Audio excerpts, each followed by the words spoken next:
All the distinguished excellencies, my colleagues, ministers from across the globe, captains of industry, both from India and abroad, distinguished ladies and gentlemen, namaskar. It is indeed an immense privilege to address the 30th edition of the CII Partnership Summit from the rich history of Satavahana Kingdom to its present status as a hub for steel, semiconductors and seafood. The Visakhapatnam region stands as a gateway to global trade. I extend warm greetings to the Honorable Vice President, whose distinguished career in public service and commitment to empowering the marginalized communities is an inspiration for all of us. One interesting fact about him, he is also affectionately called the Vajpayee of Coimbatore. I acknowledge and welcome Governor, His Excellency Syed Abdur Nazir Ji, whose exemplary judicial career has strengthened our democratic foundations. And I congratulate Chief Minister Chandrababu Naidu for his bold Swarna Andhra Pradesh 2047 vision, which reflects how ambition, when coupled with tech-driven execution, can truly transform a state. Friends, we gather here today at an inflection point in global history. The world order that defined the past several decades is being rewritten. In this churning and tremendously volatile and uncertain, challenging times, in this Samudra Manthan that we witness, India stands as an oasis in the desert. Prime Minister Narendra Modi has very aptly said, and I quote, "For global peace, stability and prosperity, the world's most populous country must become self-reliant," unquote. We draw from our ancient wisdom of Vasudhaiva Kutumbakam. The world is one family. India's rise will benefit all of humanity. Let me share what guides our journey from a $4 trillion economy to a $35 trillion economy by 2047, when we will celebrate a developed nation, a prosperous India, celebrating 100 years of independence. Inspired by Chanakya's Arthashastra, I present three pillars that define Bharat's approach to navigating the new geo-economic order. 1. Prosperity through technology. India's technology story is one of democratization and trade. It talks of scale and speed. It focuses on talent and skill. We have built digital public infrastructure serving 1.4 billion Indians. UPI processes nearly half of all real-time payments globally, which is now being adopted by multiple countries. Aadhaar provides a digital identity to every Indian. We are building complete semiconductor ecosystems with a current $30 billion investment and growing. Our India AI mission is democratizing artificial intelligence for all Indians. Today, 1 billion Indians are connected to the net, and we have the second largest user base of ChatGPT across the globe. From the Mars mission to launching 104 satellites in one mission, we embody innovation at scale. We have achieved 500 gigawatts of installed power capacity, of which 51%, more than 250 gigawatt, comes from renewable energy sources. In the next 5 years, we plan to double our clean energy to 500 gigawatt, one of the fastest ramp-up witnessed anywhere in the world. To our international partners, India offers not just a market, but partnership for shared prosperity and mutual growth.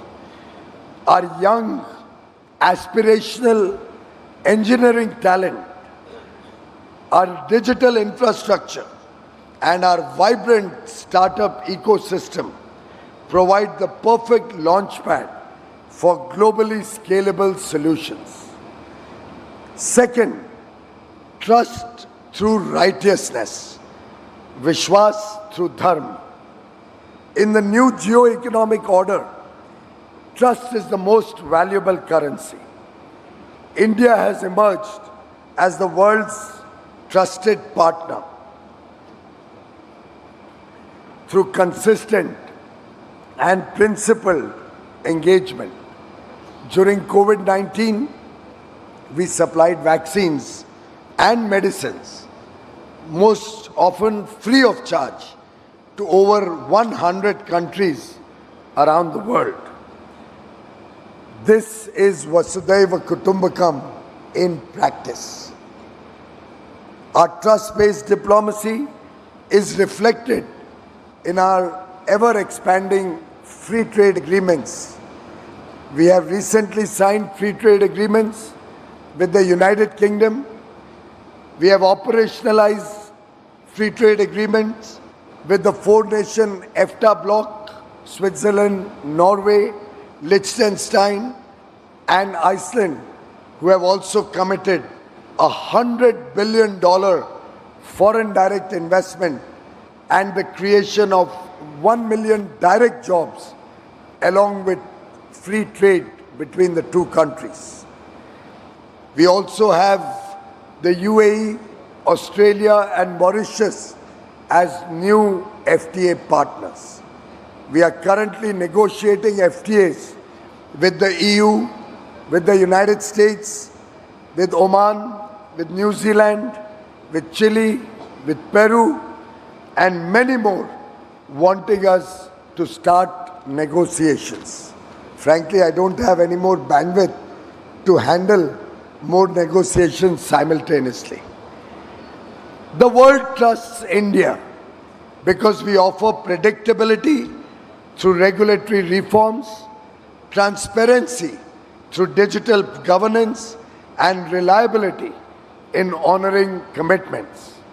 We have removed more than 42,000 compliances and abolished 1,500 obsolete laws. Our next generation GST reforms will further ensure ease of doing business and rapidly expand consumer spending. When you partner with India, friends, you partner with a civilization that views relations through dharma, doing what is right. Third, trade through capability. India's last year trade performance tells a remarkable story. Our exports crossed $825 billion for the first time, despite global headwinds. FDI flows stood at a record $81 billion, a testament to investors' trust in India.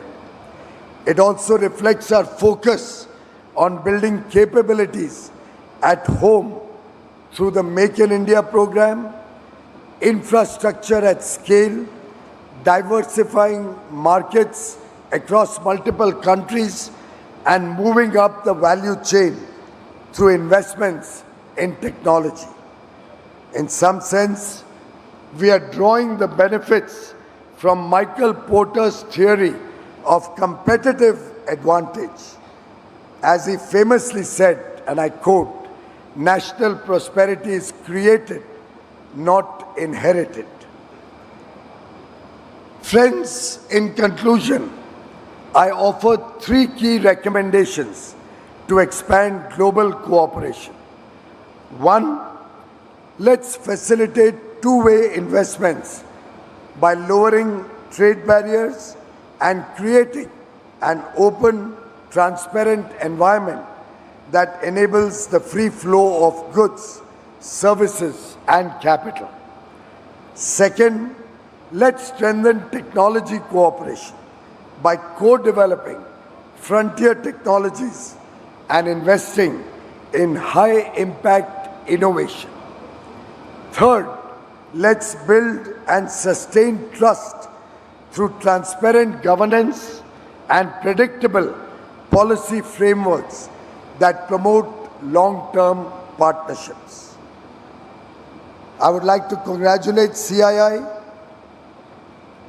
President Mr. Rajiv Memani, and Secretary General Mr. Chandrajit Banerjee, the evergreen hero of the partnership between government and business, and somebody committed to the India story, somebody really passionate about his job. Well done, well organized. You have really created a remarkable platform. A platform where ideas become action. And I'd like to thank Chandrababu Garu Naidu and Lokesh Garu for making this 30th Partnership Summit such a grand success through their perseverance, through their hard work, and through their commitment to the India growth story. Chandrababu Garu, I'd like to work with you to create a permanent facility in Andhra Pradesh where we can have big ticket seminars, conferences, exhibitions, and ITPO, the India Trade Promotion Organization, which has created the wonderful Bharat Mandapam in Delhi, would love to partner with your state and jointly prepare Andhra Mandapam.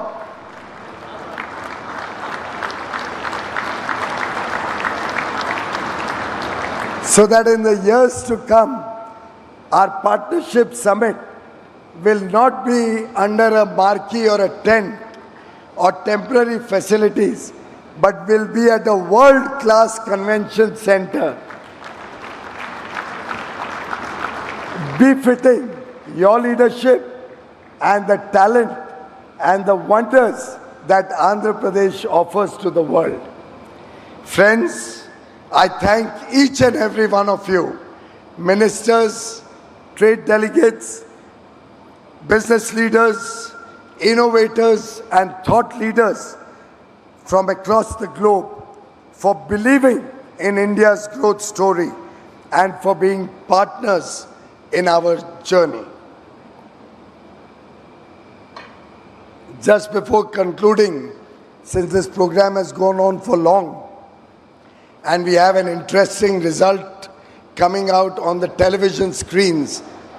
For those of you who are interested, the people of India, through the second most populous state of Bihar, a very crucial state where elections were held in the last week, have just once again reposed confidence in the leadership of Prime Minister Narendra Modi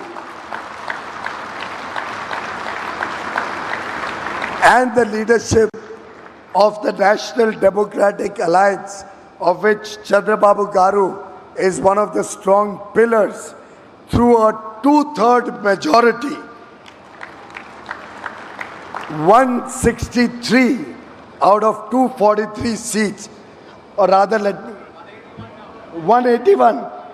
My God, this is growing faster than the India growth story. 181 seats out of 243, where the NDA candidates are leading as of now. And it seems this could change for the better. Thank you very much to the people of Bihar. Thank you very much to the people of India for their faith in Modi ji's leadership, for their faith in the leadership of the National Democratic Alliance, our leader Nitish Kumar, the Chief Minister of Bihar, and for their commitment to the India story of Viksit Bharat 2047. Jai Hind, thank you very much. Thank you, Honorable Minister Shri Piyush Goyal ji, for your notable keynote address. Ladies and gentlemen, I would like to now invite Shri N. Chandrababu Naidu, Honorable Chief Minister of Andhra Pradesh and the co-chair of the 30th CII Partnership Summit, requesting him to kindly deliver the keynote address.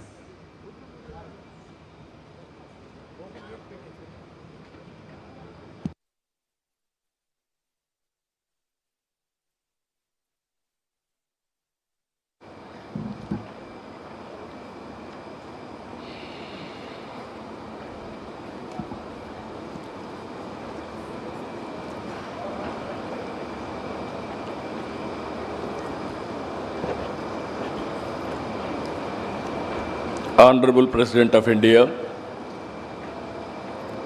Sri C.P. Radhakrishna Garu, Honorable Governor of Andhra Pradesh, Sri Abdul Nazir Garu, Honorable Union Minister for Commerce and Industry, Government of India, Sri Piyush Goyal Garu, Honorable Union Minister Ram Mohan Naidu Garu, Chandrasekhar Garu, Bhupati Srinivas Verma Garu, President, Confederation of Indian Industry, Rajiv Memani Garu, Director General, Confederation of Indian Industry, Chandrajit Banerjee Garu, Honorable Ministers from my cabinet, Nara Lokesh Garu, T.G. Bharat Garu, Nadella Manohar Garu, industrialist on the dais, Suchitra Ella Garu, Sanjeev Bajaj Garu, G.M. Rao Garu,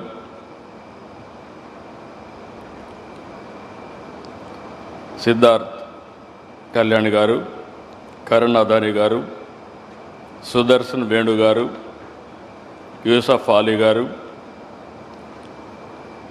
Kamineni Shobhana Garu, Chief Secretary Vijayanand Garu, His Excellencies from different countries, and also today it is very, very important day in my life. Nearly 522 international participants, nearly 72 countries are representing, and so many overseas ministers, national leaders, business leaders, nearly 600, local prospective and existing entrepreneurs, nearly 1,500. Totally 2,500 participants are here. I welcome all of you. All the best for all of us. Today, I have heard so many speeches from all our leaders, stalwarts. If you see here, you are in Visakhapatnam for the last 2 days. Visakhapatnam is a beautiful city in India. Even some of the countries you may not have this type of place. Excellent beaches, beautiful sea, and also beautiful hills, and at the same time beautiful people and safest place. Recently, Government of India has rated the number one city for human safety. That is how they rated. So, with all these things, wonderful people are gathering here. 2 days, you had a wonderful stay. And also, in advance, I am requesting you to book next year also to be our guest. That is what I want to request all of you. Honorable Vice President of India, I have known him for a long time. And also, during Vajpayee's period, onwards he is in politics. At that time he was MP. People used to call him Vajpayee of Coimbatore. That is how he is respected. I am very happy he has come today. He is the 15th Vice President of India. He is a shining example of perseverance, hard work, faith in democratic values. And also, I know him intimately.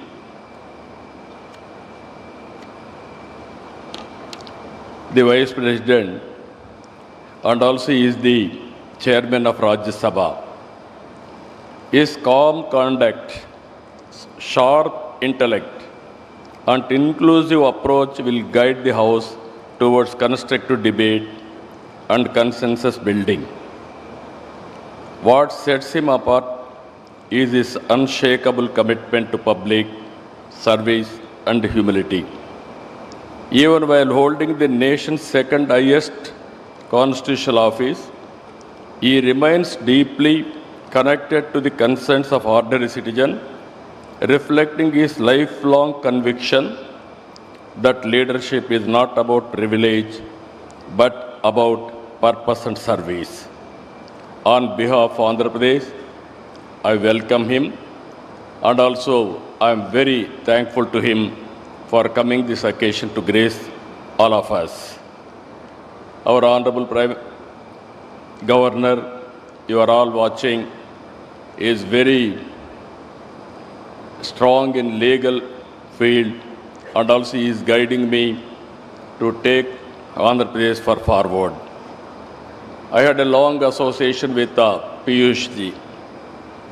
He is very dynamic and also very creative. Under his leadership, I am very confident India will emerge best destination for investment. I am assuring you, with all your good words, you can do business in Andhra Pradesh. Andhra Pradesh will be a gateway for investment, and India will be future destination. Nobody can change it. And also CII, I had a long association. Out of 30 CII partnerships, 7 were hosted from Andhra Pradesh. That is our credibility. Today, President and also Chandrababu Banerjee, they are working extraordinarily, and also the amount of response overseas because of our CII, I really appreciate him. And also if you see today, all investors are here. Just now, our Honorable Minister has announced Bihar elections. One example I am telling you. Bihar elections, last time NDA has won, we have won, present government. And at the same time today, as of now, 190 seats they are going to win. By end of this meeting, around 200 seats they are going to win, NDA. It shows people are with Narendra Modi ji. It is going to happen permanently. No other country, no other leader is enjoying people trust. I can say in a democratic country, only Narendra Modi ji is only the man who is enjoying absolute confidence and trust.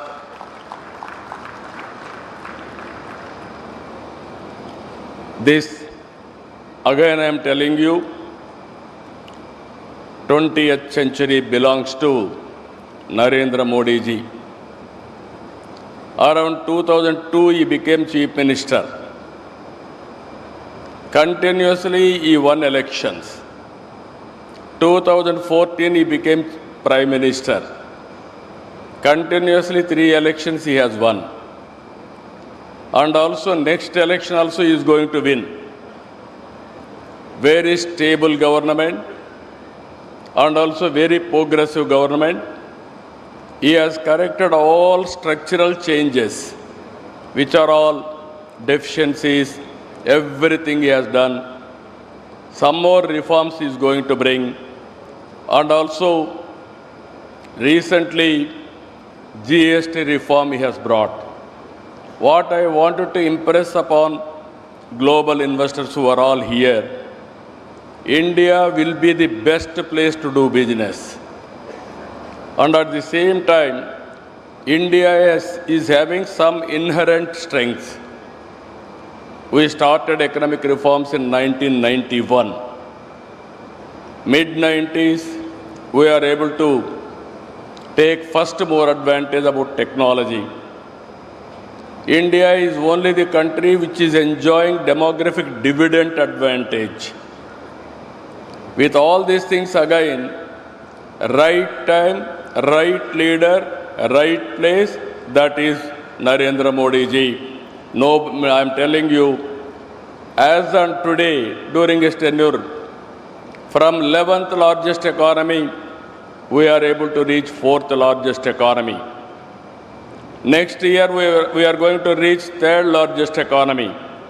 By 2047, India will be number 1 economy. It is unstoppable. It is going to happen. This is the strength of India as on today. Regarding Andhra Pradesh, you are all aware, excellent natural advantages. 1,000 kilometers sea coast. It is a gateway of India on east coast. And also we are very strong in doing business. We are having earlier track record and also proof of concept also. This is where earlier always we are number 1 in ease of doing business. Now we have shifted the gear, speed of doing business. Anybody will invest in Andhra Pradesh. Once you agree MOU, then it will become our project. We will get it done, everything on real time. Again, I am telling you, we are working differently. 10 principles we are keeping in mind. If you see all 10 principles, this is zero poverty. How to reduce inequalities, that is one principle. Job, employment generation. It is our top priority. Water security, farmers and agri-tech.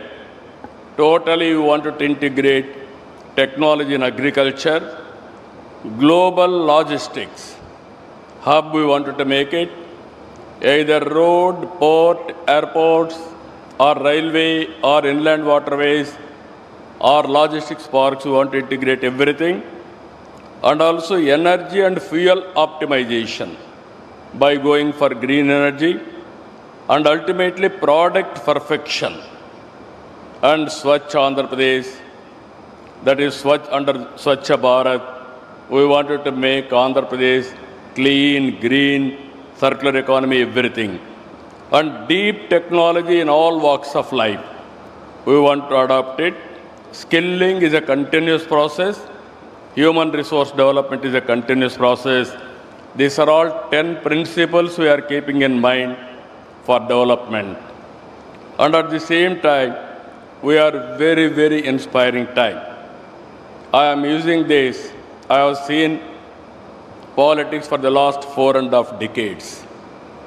I started in 95, I-Tech city and also IT promotion, information technology promotion after internet revolution. Today I can say proudly, if you can go to any country, Indians are dominating in information technology. This is inevitable. Every 4 IT professionals, one is from India. Among Indians, out of 4, one is from Andhra Pradesh. That is our strength. That is our speciality. Now, we are going differently. Government of India has announced so many progressive policies, so many reforms, so many missions. We are starting space city, drone city, electronic city, aerospace city, semiconductor, and also robotics, defense corridors. These are all various approaches we are taking, latest technologies. And also we are going differently, quantum valley, and also green hydrogen valley. In America, they are having Silicon Valley.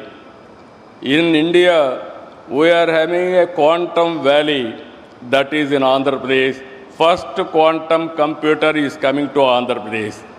And at the same time, I am assuring all audience here, within 2 years, we are going to produce quantum computers. We are going to provide quantum computers for global community wherever you need. That is how we are progressing as on today. Green hydrogen is another area where we are very strong. If you see Government of India, 500 gigawatts they want to produce green energy. In that, 160 gigawatts we are going to produce. Even yesterday we had a very good MOUs. Time has come now. Andhra is very strong in green energy, especially solar, wind, and also pumped storage and battery. Even cost of battery is coming down now. Even with all these things, it will be very good advantage for India to go for green energy. Finally, we are having excellent ports. We are going to go further down streamline, that is green hydrogen and also green ammonia. These are all the various areas we are going to work together. Finally, I am requesting you, all investors are here, lot of opportunities. You are having resources, technologies, know-how. Come and join us in building economy and also in doing business. One is in agriculture. We are very strong in aquaculture. We are very strong in horticulture and also commercial crops, especially dairy and also coffee, spices. Wherever it is possible, we are very strong.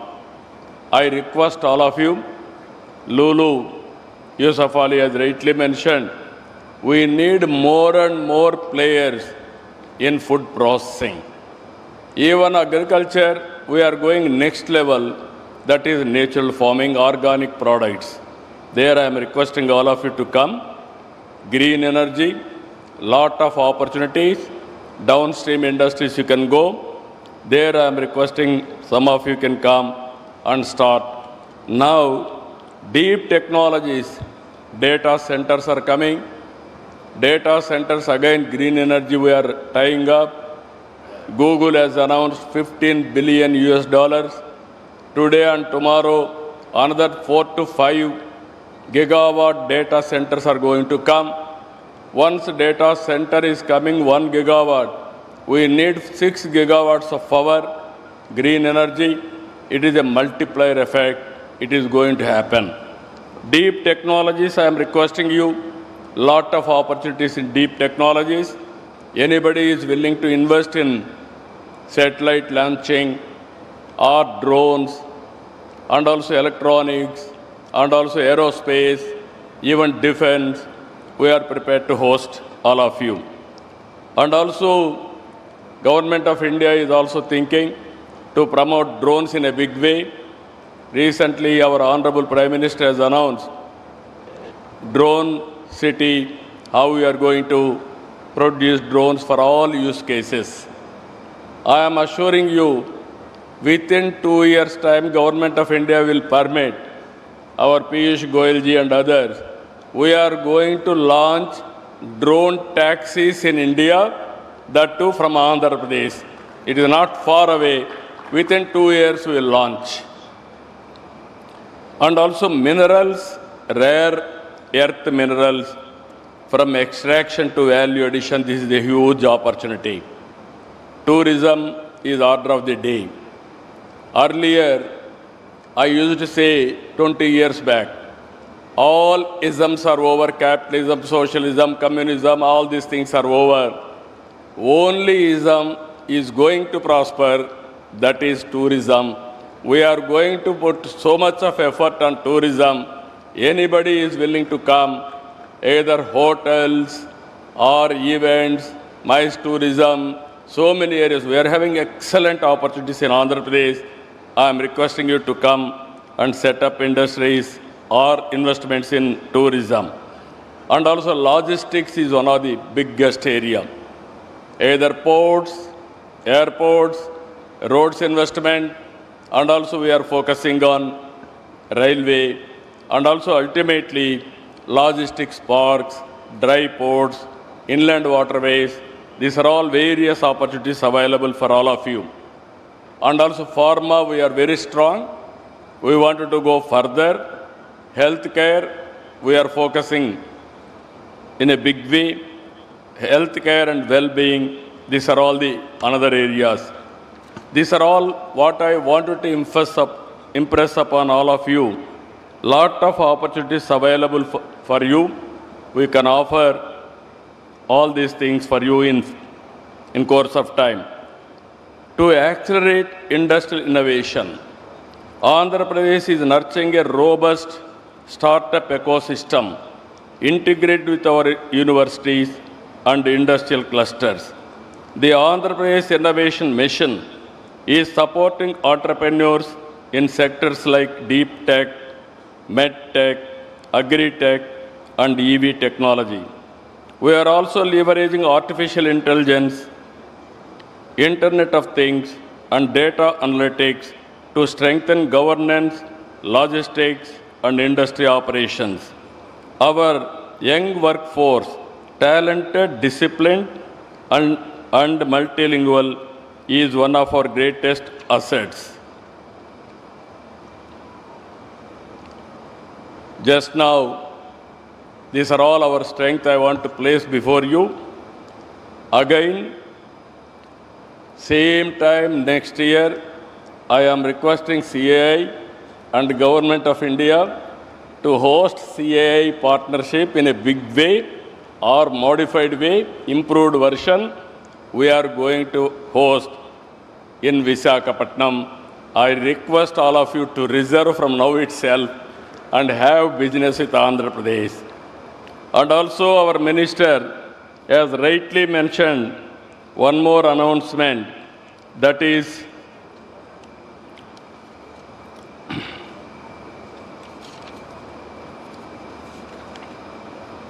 ITPO with a joint venture, one of the best convention center in Visakhapatnam. There is a beautiful hill. I will give land. Very soon I am requesting you to come and inaugurate. On the top of the hill, facing towards sea. Nowhere in the world this type of place, That is the place I am providing. All industrialists I am requesting, have second home in Visakhapatnam.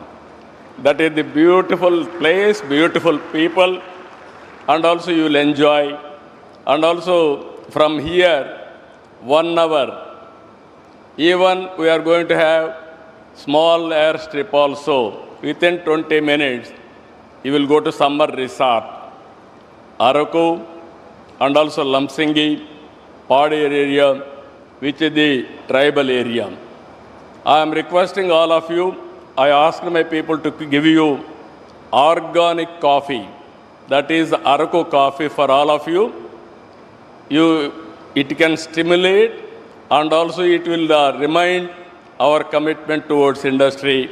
One of the best coffee, global coffee, we are promoting from tribal area. And also, anyway, you are going to leave tomorrow. Everybody has to taste our aquaculture food. Aqua food is very popular. 65% our Honorable Minister is here.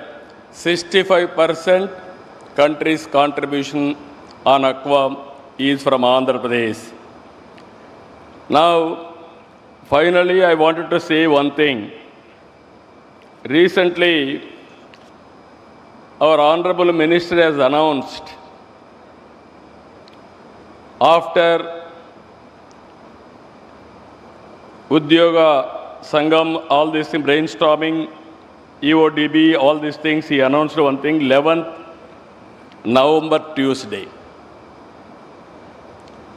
As on today in Andhra Pradesh, you don't have any problem with the land or ease of doing business. All clearances I am clearing real time. You don't have any problems also afterwards. No disturbance, I am assuring you. And at the same time, he announced to attract investment, one more decision.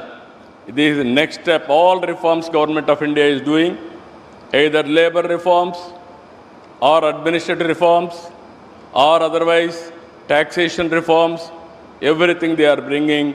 We are ahead of them. We are also following central government. Around 25 policies as of today I have brought. Any leftover policies are there, I am prepared to adopt it immediately. What all Government of India is expecting from state side, all reforms I will bring. Added to that, very auspicious time, he has announced escrow account for all your incentives. First state in India, I am announcing, very soon I am going to start escrow account. You need not go to any investor or you need not go to any government officer. Directly once you sign, I will give you escrow account. Then automatically on that day, you can get your money through bank. Even if necessary, I am going to implement sovereign guarantee also. This is the best way I can do it. Now all reforms we have brought, best incentives we are giving, best policies we are giving. Now escrow account also we are creating with sovereign power. Now it is with you to come and invest. For the last 18 months, we are able to attract 20 billion US dollars to create 20 lakh employment.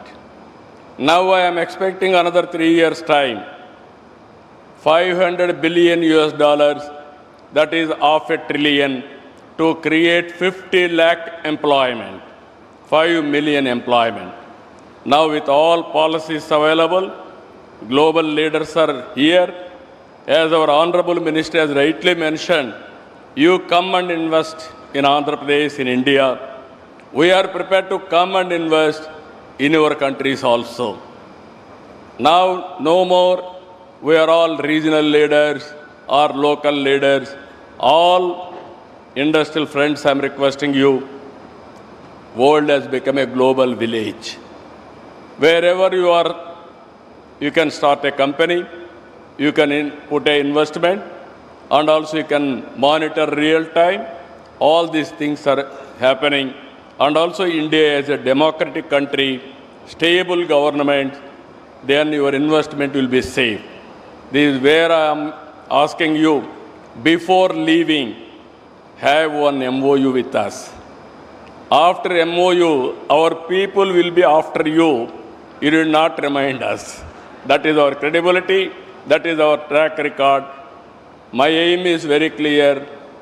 I wanted to attract over a period of time, minimum 10 years, $1 trillion investment in Andhra Pradesh and also India, you can imagine. Ultimately, I wanted to create wealthy, healthy, happy society. For that, we need investors, we need investment, and also we have to cater our welfare programs and empowerment for the needy people. With this, I am thanking all of you. Today and tomorrow, we are here. We are going to do some more business. Not only business, it is exchange of ideas. It is networking, understanding each other, knowing what is happening globally. These are all important issues that I give more importance for this type of activities. Investment automatically will come. With this wonderful time, enjoy your stay and also memorable stay, and also every person has to take one takeaway from this place. That is where Visakhapatnam declaration, that is where Visakhapatnam will give you ideas. With this, I am thanking all of you. Thank you, one and all. Thank you, Honorable Chief Minister of Andhra Pradesh, Shri N. Chandrababu Naidu ji, for your extremely inspirational keynote address. Ladies and gentlemen, I would like to now invite His Excellency Shri S. Abdul Nazir, Honorable Governor of Andhra Pradesh, and I request him to kindly deliver his address.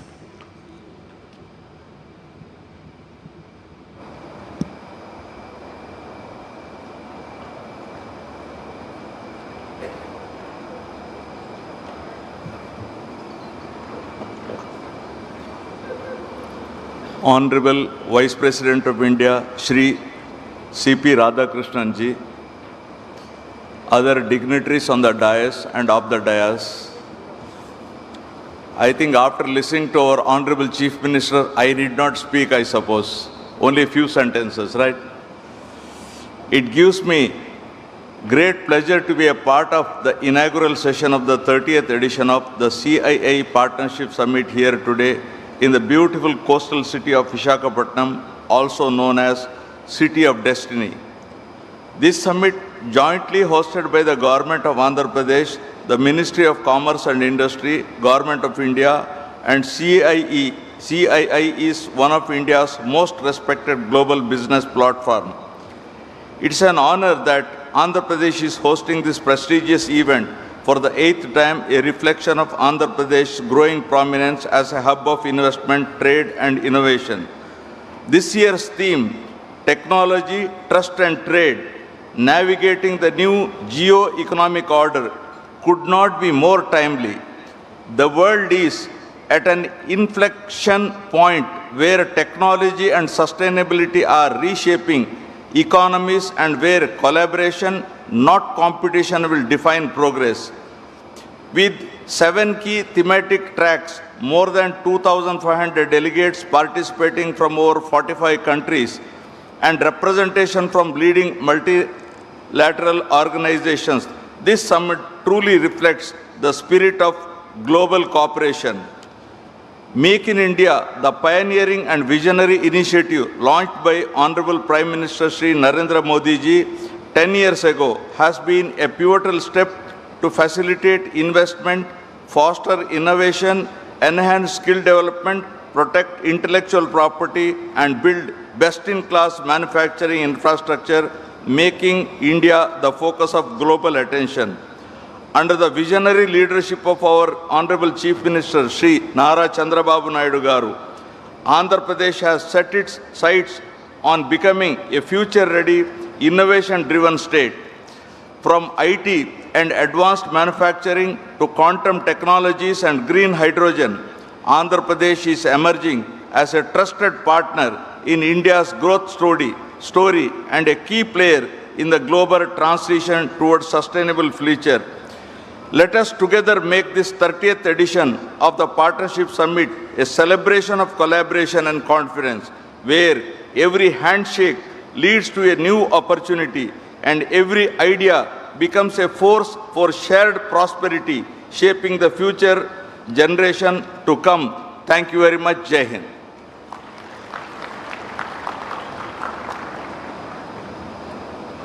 Thank you, sir.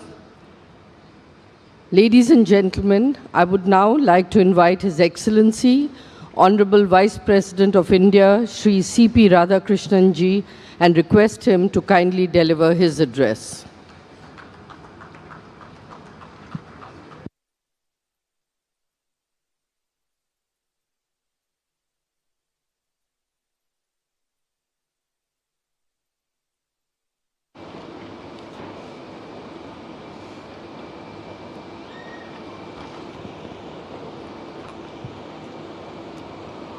I touch and salute the holy feet of Bharata Mata, the most powerful and the most merciful. On this day,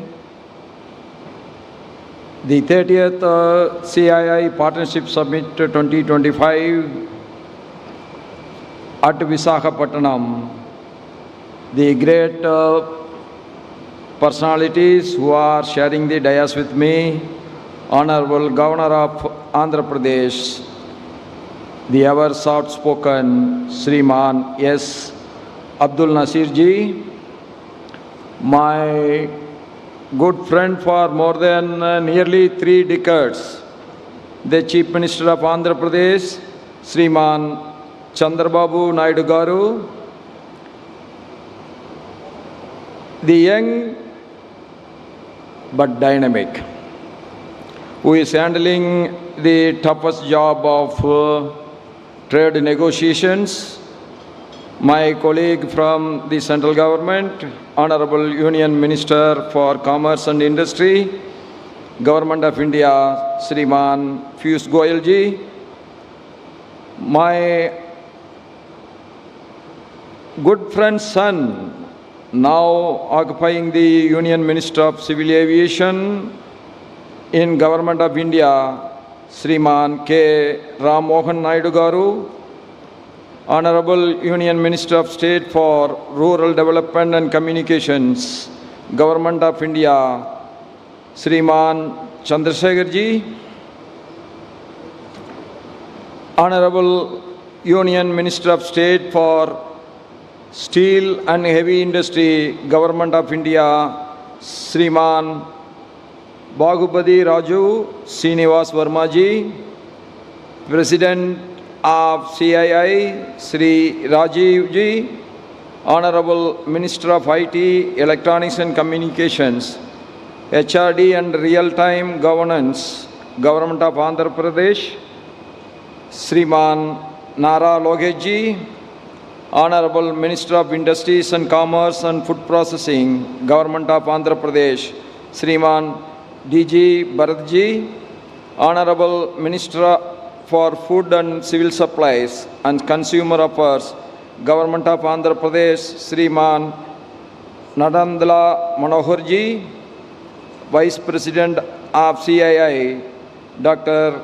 Suchitra K. Ella, Managing Director of Bajaj Finance Service, Sri Sanjeev Basaj ji, the DG of CII, Sri Chandrajit Banerjee ji, Chairperson of GMR Group, Sri GM Rao Garu, Managing Director Bharat Forge, Sri Amit Kalyani ji, Managing Director of Adani Ports and Special Economic Zone Limited, Sri Karan Adani ji, Managing Director of TVS Motors, Sriman Sudarshan Venu ji, Chairman and Managing Director of Lulu Group of International, Sriman M.A. Yusuf Ali ji, Secretary to Honorable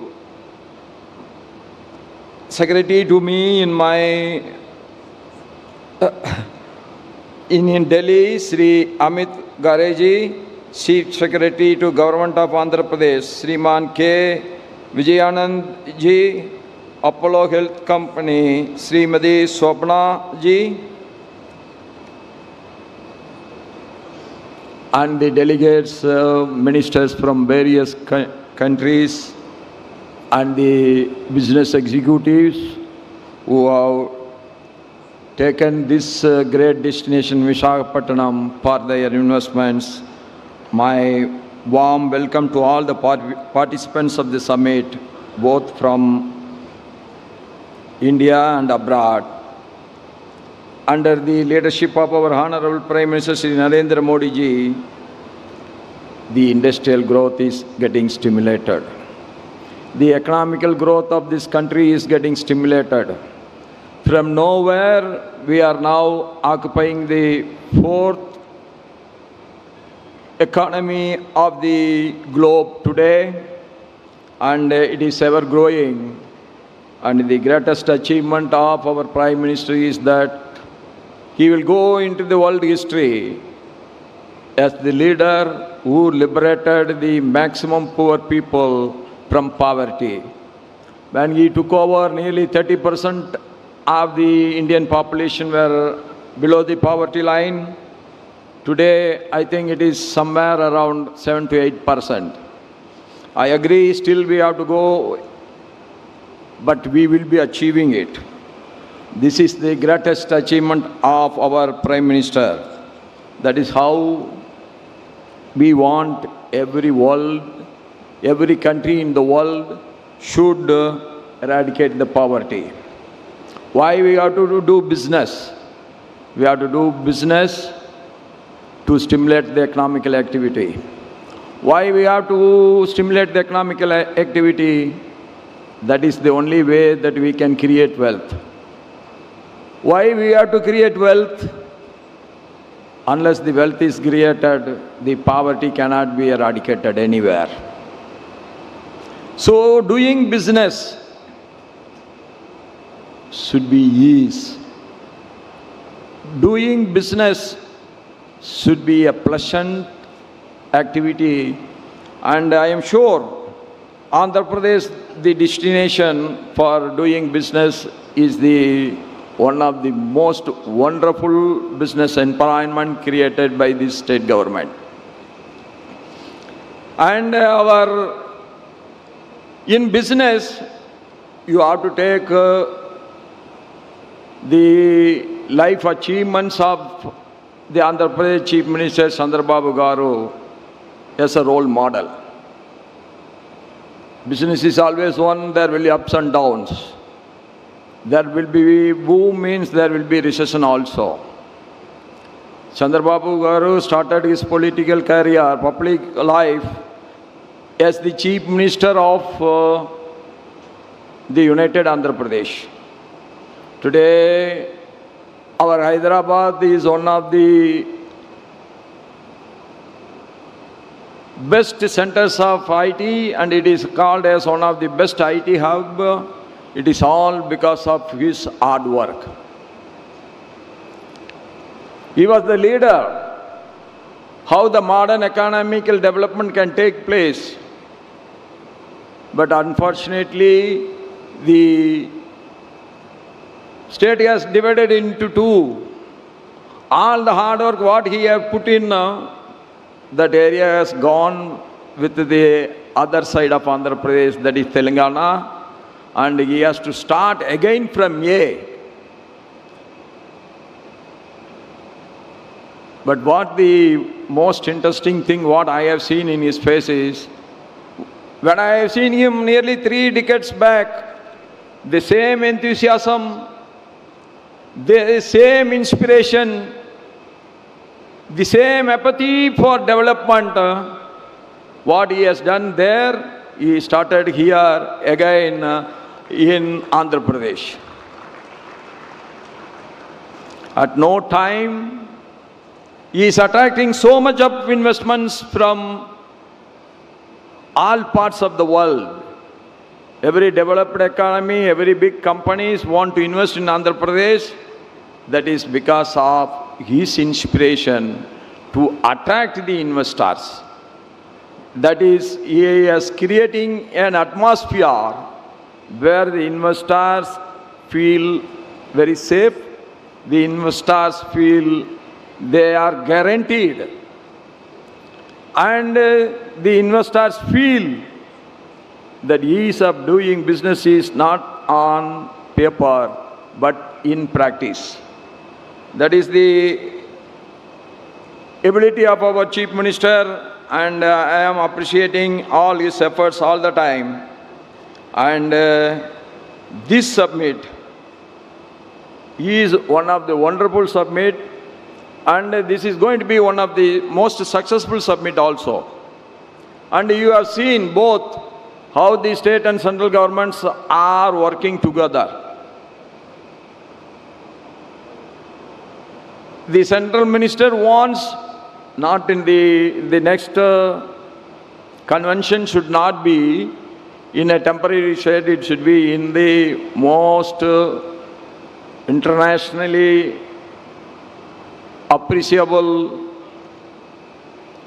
venue, and also one of the best building that has to be created.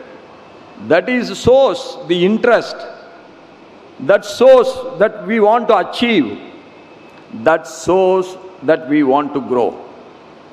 And both the center and the state are working together. The achievements are immense. To achieve a great targets is easy. That is what I have seen in both the speeches of the Chief Minister and our Central Minister, Piyush Goyal ji. And I am again telling, the ease of business is going to be one of the best in India, because the reforms are taking place in every sector. Reforms in labor laws, reforms in tax system, reforms in creating infrastructure. Anything you name, there the reforms is taking place under the able leadership of our Prime Minister Narendra Modi ji. That is the reason that from nowhere we are today the fourth largest economy. And I am sure this is the right time for you to invest in the fastest growing economy of the world. You have come in the right time, you have come to the right place, you have come with the right ideas. That means the success is going to be yours. Any sector, whether it is food process, whether it is blue economy or green economy, this is the right time to invest in India, and you all are welcome. We all know that business is based on commitment, one. Second is our commitment towards the commitments. Then the third one is the commitments by the governments that also should be honored. That all the three are happening together, that means business is going to be the most successful one. It is an honor and privilege for me to participate in this along with you. And the e-governance and the digital infrastructure have also reduced the transaction cost, improved transparency, and enhanced the ease of doing business. These developments have made us a reliable and efficient partner in global trade.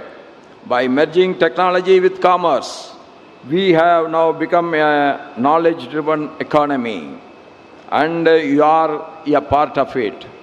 And I am always telling, it's not only the investment should be made at the right time.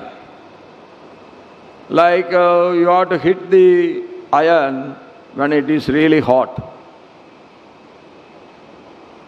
Like that, it is the time to invest in India, it is the time to invest in Andhra Pradesh, it is the time to invest in a trillion economic zone which our Chief Minister wants to create in and around Visakhapatnam. And that is the right attitude, and it is the right time, it is the right decision, and it is the right initiative by all of you. And I am sure that we are going to be the sooner maybe in a year or two, we are going to be the world's third largest economy. And today we are the world's third largest startup ecosystem. These things are the positiveness of our industrial environment, business environment, which has been created by the Prime Minister in the last 11 years.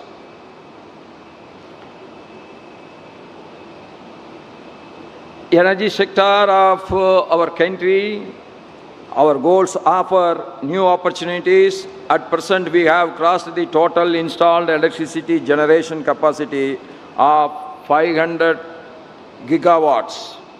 Non-fossil fuel sources, including renewable energy, hydro, and nuclear, account for over 51% of the total capacity. We can soon become a global hub for clean technology exports. We want to grow. At the same time, we have to protect the environment.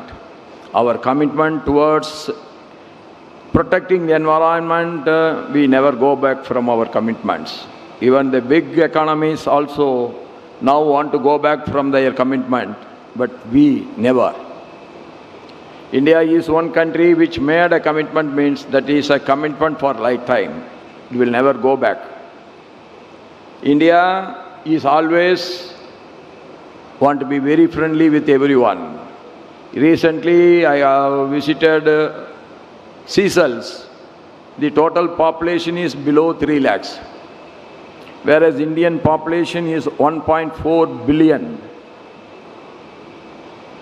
But our Prime Minister asked me to visit Seychelles on the new Prime Minister taking the oath ceremony of Seychelles. That shows whether a country is big or small, India wants to treat every country equally. That is the greatness of India. We never want to dictate terms to anyone. That is the greatness of us.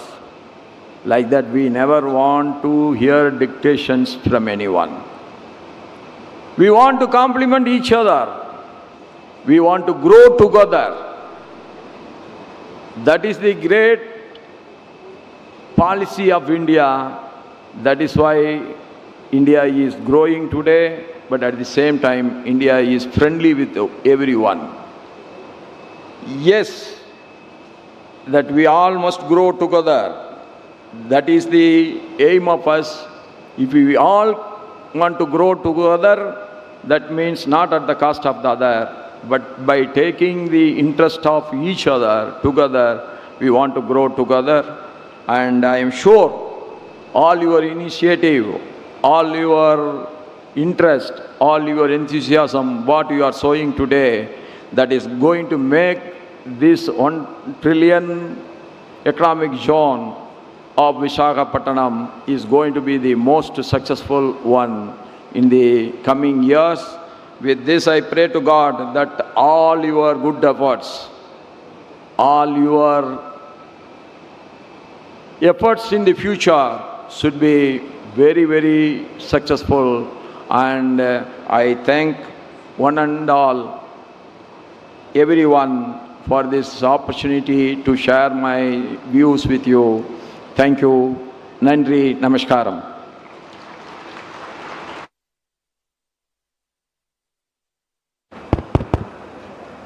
Thank you, Your Excellency, Honorable Vice President of India, Shri C.P. Radhakrishnan Ji, for your notable and inspirational address.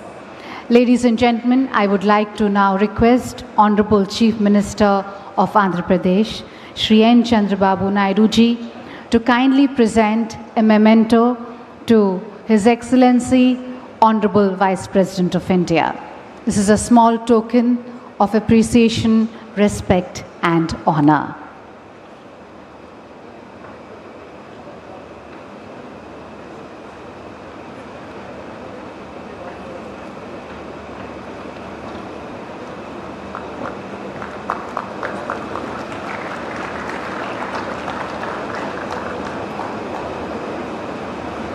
Thank you, Honorable CM.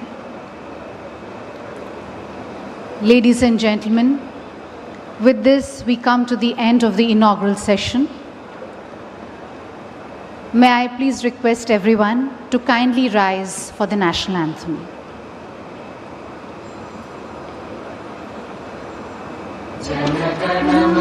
अधिनायक जय हे भारत भाग्य विधाता पंजाब सिंध गुजरात मराठा द्राविड़ उत्कल बंगा विंध्य हिमाचल यमुना गंगा उच्चल जलधि तरंगा तव शुभ नामे जागे तव शुभ आशीष मांगे गाहे तव जय गाथा जन गण मंगल दायक जय हे भारत भाग्य विधाता जय हे जय हे जय हे जय जय जय जय हे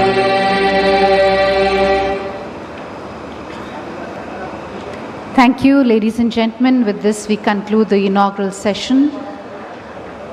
Thank you to all our esteemed dignitaries for being here with us.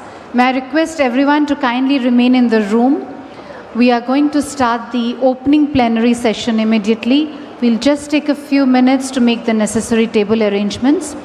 Requesting everyone, all our delegates, to kindly remain in their seats and remain in the room so that we can start the opening plenary session immediately.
यहीं पे है next section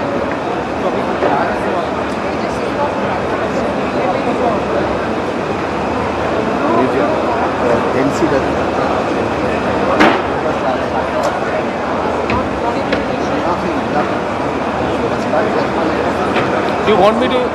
If you want, I can't.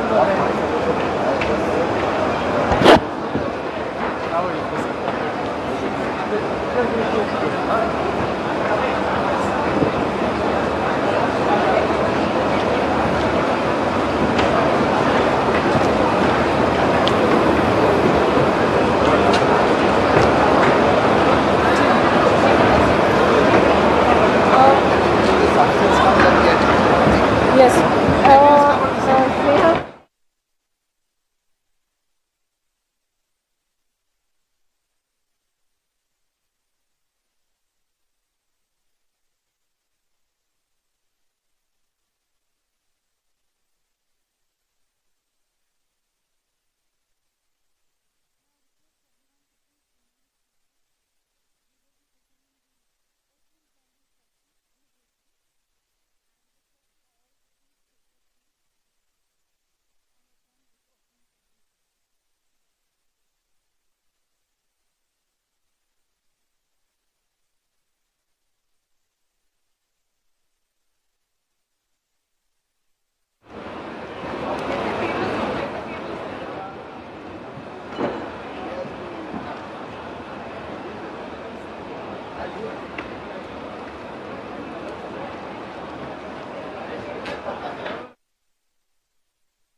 Honorable Minister Shri Piyush Goyal ji and Honorable Chief Minister of Andhra Pradesh Shri N. Chandrababu Naidu ji. We'll have a host of excellencies who will be giving their perspectives, requesting all to kindly take the respective seats and join for this opening plenary session.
after it's over, you will tell me the names and we will pop up.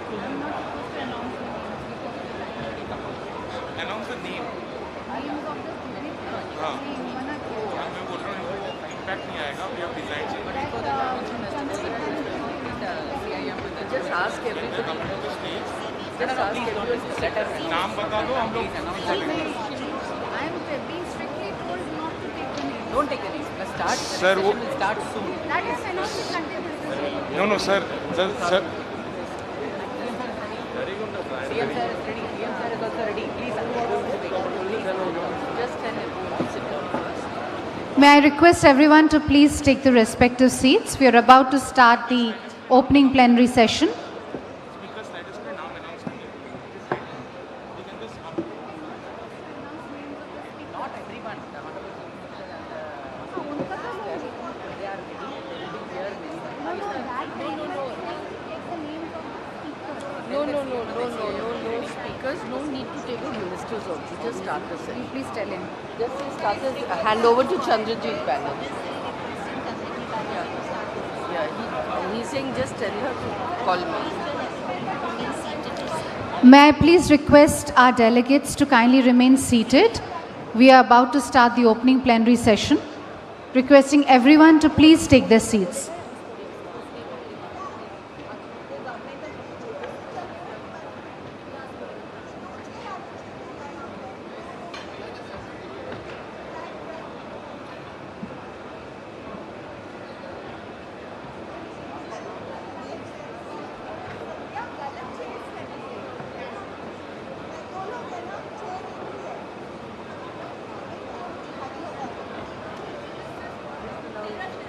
Mr. Piyush Goyal is there. We are about to start the session. Ladies and gentlemen, Honorable Minister Shri Piyush Goyal ji is joining us for this opening plenary session. May I request everyone to please take the respective seats.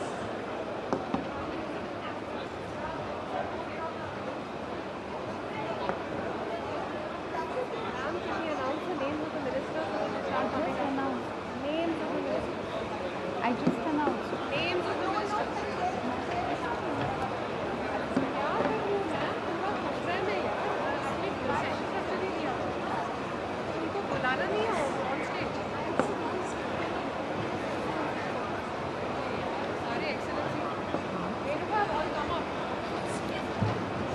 Ladies and gentlemen, a very warm welcome to our opening plenary session.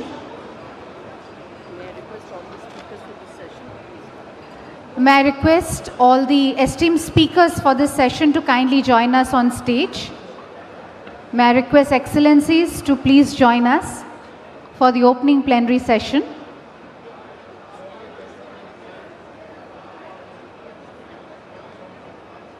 Requesting all our esteemed speakers for this session to please join on stage. Honorable Minister Shri Piyush Goyal ji is here for this opening plenary session. A very warm welcome to you, sir. May I request our esteemed speakers to kindly take their respective seats.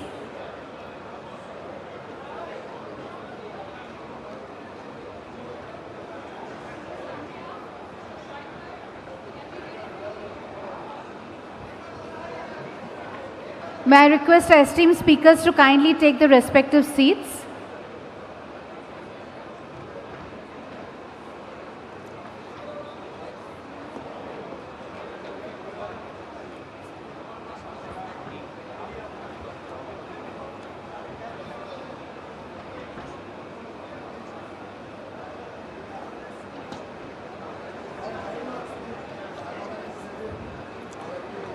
Ladies and gentlemen, a very warm welcome to our opening plenary session. This session will set the tone of the summit and will also explore the critical role of government-industry collaboration, which can proactively contribute in sustaining India's growth momentum and shaping its global leadership. A very warm welcome to our Honorable Minister, Shri Piyush Goyal ji, who has joined us for this session. and extend a very warm welcome to all our excellencies, our foreign delegates and speakers for this session. Ladies and gentlemen, I would like to now request Shri Chandrajit Banerjee to kindly make his welcome remarks and moderate this opening plenary session. Over to you.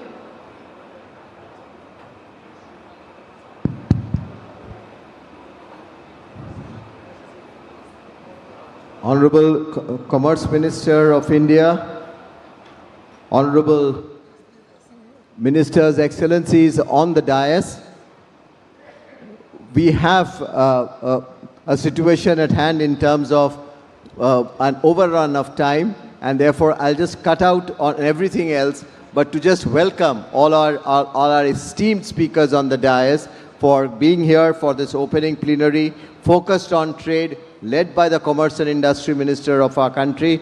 And we will have short remarks and addresses by our esteemed guests from all across the world, our ministers, and then move over to our Commerce Minister to see how he puts it all together in terms of working together in a world which is full of turmoil and trouble. So I'll start with the Honorable Director General of the World Trade Organization, Dr. Ngozi, someone who has been with come to CII. Madam Director General. Madam Director General, we start with you as our opening speaker.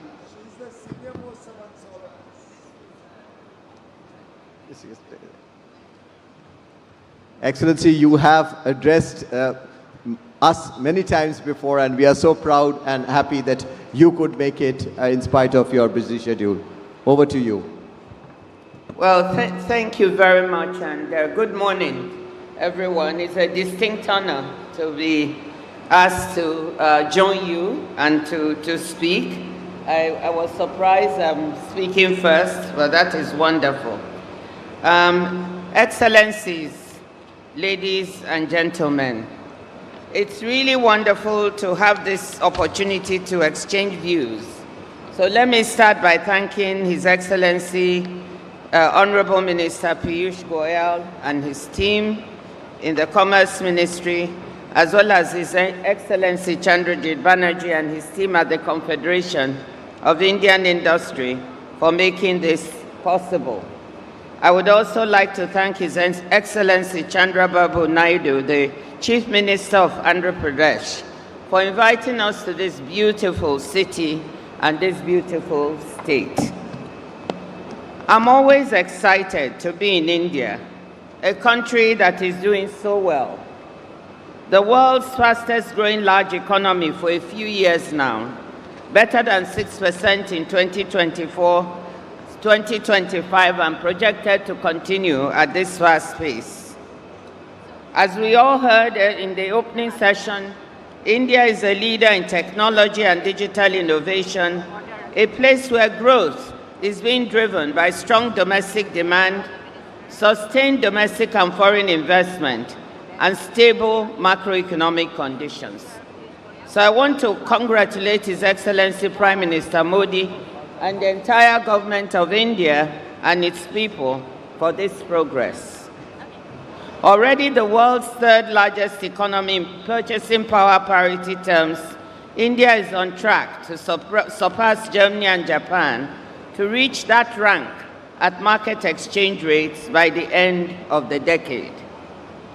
India has the scale, the dynamism, and the credibility to provide leadership, not just in this region, but globally. And this is demonstrated by this very forum with so many people from all over the world, but also by the number of partnerships and free trade agreements and negotiations underway, as we heard from Minister Piyush. So I'm from the World Trade Organization. I'm the head of the World Trade Organization. And the message I want to give you here is that in addition to all the bilateral deals and partnerships that are being made, the world still needs multilateral organizations, particularly in trade, in order to be able to have global cooperation and global growth. You cannot have global growth without global trade growth. You cannot have even growth in India without growth in trade. So that's the premise. You cannot even have global financial stability without global trade stability. To do that, you need both the bilateral agreements, the investments, but you also need the multilateral fora in order to be able to move forward. So that is why the organization I head, the World Trade Organization, is very, very important. And I want you to know that we are experiencing the greatest disruptions in global trade in 8 decades. It's unprecedented, the undermining of the rules of trade. But my message to you today is that in spite of this undermining, the global trading system remains resilient. Almost 3/4 of world's goods trade, 72% to be exact, is still going on WTO terms. When I say these numbers, people are surprised because they think that the trading system has been very broken. It's been battered, as I always said, bruised, but it's still standing and is very resilient. So 72% of world trade is going on WTO terms. The WTO still provides all those bodies of agreements and rules that provide stability and predictability to world trade. It is not government officials that trade, it is the business sector. You know what you need in order for you to have stability and predictability in trade. And I think the business community are some of the biggest supporters of the World Trade Organization. Most of the delegations that I receive in Geneva come from the business community, and they say what you provide as the WTO helps us make business work. So that's one of the reasons I thought it would be important to be here today to say that even as you invest and you talk of partnerships, you also need to think about trade and the multilateral engine that makes trade work. So the WTO has agreements on customs valuation, how your goods are valued when they arrive at a country. I call it a very unsexy agreement. Not many people think about it, but just imagine if you as a business person sent your goods to a destination with one valuation in mind and you got another one, you could lose lots of money. But we have the agreement that makes sure that common methodologies are followed to value your goods. We have the intellectual property agreement. We have the technical barriers to trade agreement, a science-based approach that ensures that quality, human health and safety are respected and that these are not used as protectionist measures. Intellectual property agreement alone ensures $500 billion in earnings, over $500 billion each year are earned by businesses from patents and royalty rights as a result of this agreement at the WTO. $144 billion of that last year went to the United States, a quarter of the total amount to the EU and the rest to the rest of the world. Without this agreement, we would not be able to have that. So this is why the World Trade Organization, just among many reasons, is important, and why it is important for all of us to see how to maintain the resilience. We are projecting 2.4% growth in world trade this year, less than the 2% we had projected before tariffs. And we are also looking at, this is much, much higher than the 0.9% we projected in August when we were looking at the impact of reciprocal tariffs. So why is it better? Because business people have reconfigured the way they trade. There has been front-loading in the US ahead of the tariffs, front-loading of goods. South-South trade is growing faster than other types of trade. AI, 42% of the growth in trade today is driven by AI-related goods. That is amazing. So we see this global resilience in trade. But it is fragile, and it cannot be taken for granted. And that is the next message I would like to leave with you. We are actually projecting world growth in trade for next year at 0.5%. And in my view, if we do not work hard to reform those things within the system that don't work so well, then we will not be able to sustain the resilience. So that's the second part of the message I want to give you today. And that work, it means a great deal of reform of the multilateral trading system and the WTO. We agree that the system has been bruised. As I said, if you look at the scale of the US's unilateral tariff actions, it's dramatic. The average trade-weighted tariff of the US has increased from about 2.5% at the beginning of this year to about 17% at this very month that we're talking. So the scale and rise of impediments to the system are there. But whether we agree with the US's unilateral actions or not, we must listen to what they say about the criticisms. And as I often say, I agree with a lot of the criticisms that the US has made about the way the multilateral trading system has functioned and the WTO. Whether they are talking about the rise of non-tariff and tariff barriers over time, the lack of transparency in the system, unfair trading practices, level playing field issues, and so forth, I think we need to pay attention to these complaints, because if we do not, we will miss the opportunity to take care of them. But they are not the only ones that have complaints about the multilateral trading system. India and many developing countries have also voiced complaints and concerns about lack of action and existing ministerial mandates. This is a particular one for India, like the public stock holding, or the lack of better integration of developing countries into the multilateral trading system, the lack of policy space for industrialization for many developing countries. These complaints are genuine. We know that the trading system has not worked as well as it should have for many developing countries. We know that the Doha round was not completed, leading to frustrations and lack of trust on the part of many developing countries that are still felt acutely today. But my thesis now is that we have a chance to address these challenges in the system, to build greater resilience and seize emerging opportunities in the trading system. Repeating past grievances and not moving forward on finding solutions is not the way to build a globally responsive trading system. Instead, if we do not act, the very sources of strength we have might become sources of frustration. The consensus decision-making system we have at the World Trade Organization may become a source of frustration instead of legitimacy.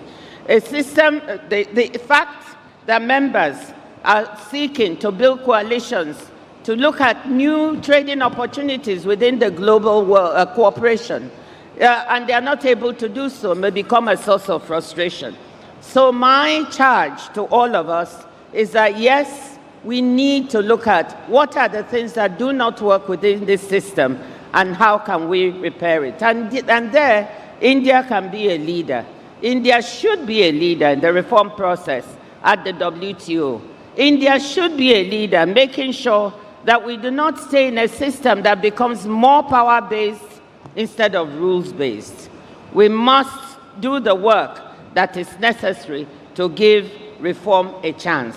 We must correct old wrongs and seize opportunities that are emerging. And what are these opportunities? We can see supply chains reconfiguring. India is a beneficiary of this reconfiguration of supply chains.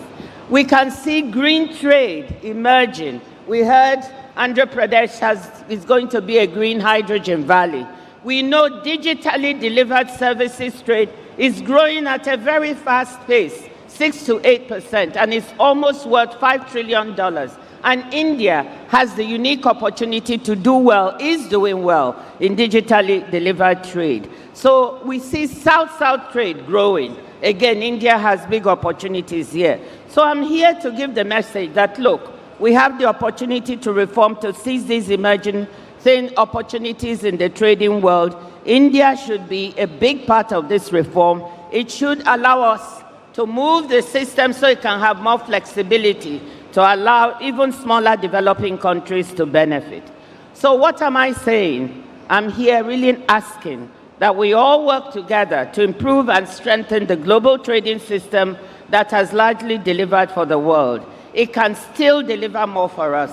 It should deliver more for developing countries, and we have the ingredients to make it do so. Let us work together, join hands, seize the opportunities, and move the global trading system and the WTO forward. Thank you.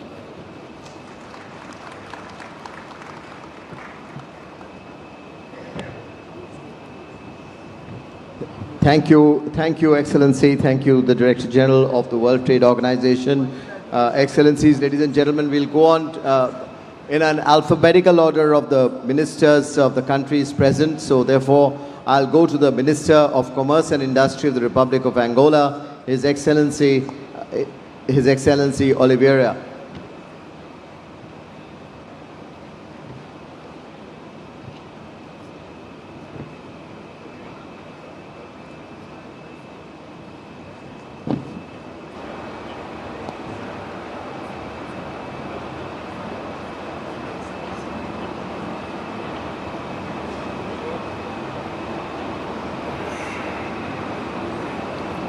Thank you very much. First of all, I would like to thank for the Indian authorities for this invitation to participate in this session. Excellencies and esteemed colleagues, distinguished leaders of Indian industry, it's an immense privilege to stand before you today in Visakhapatnam, this dynamic seat of industry and aspiration, for the open session of the third CII Partnership Summit. I convey the warmest greetings for His Excellency, the President João Manuel Gonçalves Lourenço, and the people of Angola. My presence here as Minister of Industry and Commerce and in our nation capacity as the current chair of the African Union underscores the deep strategic priority we place on our partnership with India. The theme of this summit, technology, trust, and trade, navigating the new geoeconomic order, is not just a title. It is a critical mandate. We are living in a period of geopolitical fracture and economic volatility. For the nations of the Global South, this reordering demands that we move beyond historical limitations and forge a new, resilient, multipolar economic architecture. Our relationship with India is built on decades of mutual respect, but it is currently undergoing a profound and necessary transition. Historically, India has been absolutely essential partner in Angola's economy, consistently ranking among our top trade partners. Our total bilateral trade has reached an estimated $5.3 billion recently. But that reliance, with nearly 90% of our exports being crude oil, represents a structural vulnerability. Our government, under President Lourenço, therefore, embarked on an ambitious mandate of economic diversification and modernization. This strategic pivot was unequivocally cemented by the landmark state visit by the President of India, Draupadi Murmu, to Luanda just recently. This diplomatic intensity proves that India has become our preferred partner in the modernization journey, a relationship built on a mutual trust, respect for national agency, and non-conditional engagement. To succeed in this new geoeconomic order, we must leapfrog traditional development challenges through technology. Angolans ready to embrace India's expertise in two transformative areas. First, digital sovereignty, effective governance, an inclusive business environment, and accelerate diversification, all hinging upon robust digital public infrastructure. We are currently ranked 160th globally in eco-governance and development, and this must change. India's DPI model, the India Stack, is a proven, scalable digital public good. We are actively cooperating to implement this DPI model business, enabling digital IDs, e-payments, and e-governance for our citizens and business, even in a peri-urban and rural areas. This is a direct intervention to streamline our business environment, ensuring that Indian investors find a growth-friendly and efficient regulatory home. Second, physical connectivity. Then we have talked about Lobito Corridor. Global resilience is now defined by the security of supply chains. The Lobito Trans-African Corridor is a transformative initiative revitalizing the railroad network to connect the critical mineral-rich heartlands of DRC, Republic Democratic of Congo, and Zambia, the Angolan's Atlantic port of Lobito. India's potential role is highly strategic, recognizing its own need for critical minerals like copper and cobalt. For its energy transition, India has offered a technical feasibility grant and signaled interest in locomotive leasing. Furthermore, we welcome the offer to supply high-standard solutions like the Vande Bharat trains to modernize our rail infrastructure. India's involvement here is a clear demonstration of South-South technology transfer and collaboration on global strategic projects. Our partnership must evolve from a predominantly transactional energy relationship to one of deep value chain integration. To the Indian oil and gas majors, we urge you to move beyond purchased crude. We seek long-term investment in upstream, exploration, refining, and critical downstream petrochemicals like fertilizer, urea production within Angola. This stabilizes our revenues and deepens our integration. More crucially, we seek partnership in our priority non-oil sectors. First of all, critical minerals.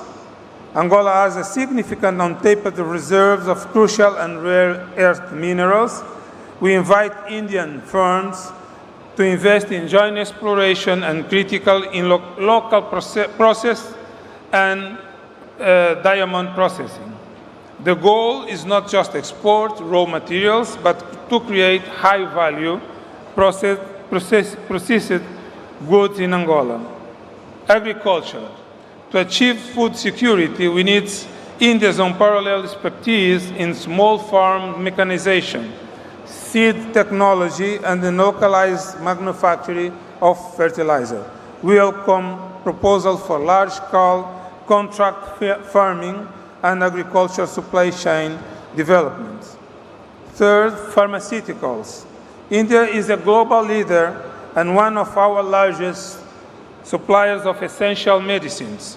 The next logical step is establishing local pharmaceutical research and manufacturing units and health technology transfers facilities in Angola, building local and regional healthcare capacity and resilience. Our partnership is about more than commerce. It's about institutional alignment for sustainable future. During the recent state visit, we exchanged two key memoranda of understanding, one on fisheries and aquaculture, and another on consular matters, strengthening our people-to-people links. We have also committed to the key Indian-led global initiatives. The Global Biofuels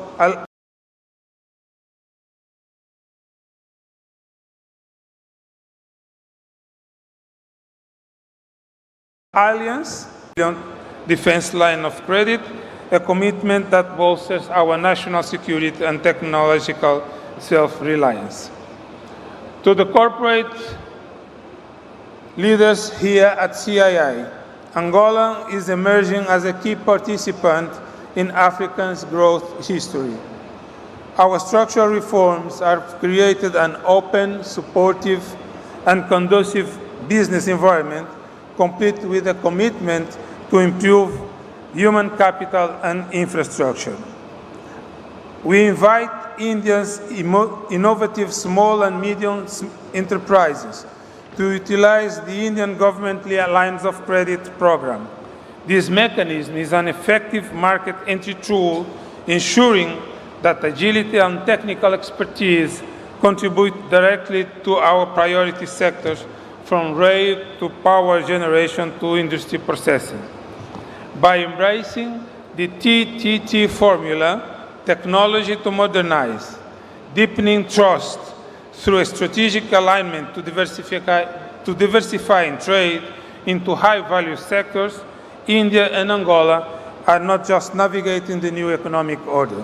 We are defining a successful, equitable path to the entire global South. I look forward to welcoming you to Angola. Let us build this resilient, prosperous, and multipolar future together. Thank you. Thank you, Honourable Minister, for that address. As I mentioned at the beginning, that we are going alphabetical country-wise for our honourable ministers on the dais, and therefore I now move to Armenia, the Minister of Economy, His Excellency Papoyan.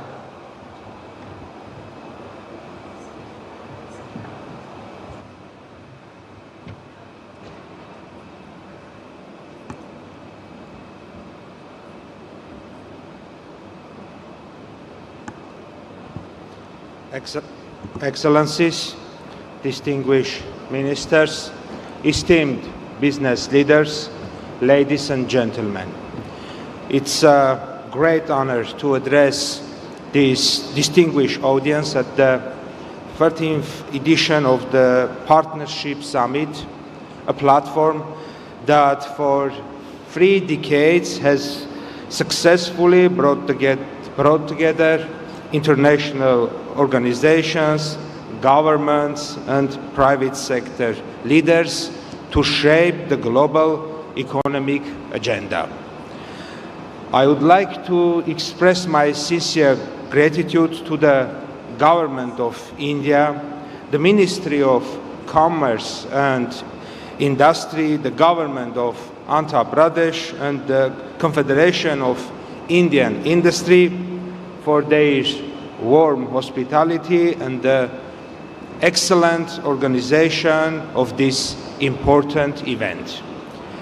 Armenia highly values its long-standing friendship with India, a nation that continues to demonstrate visionary leadership and impressive economic dynamism.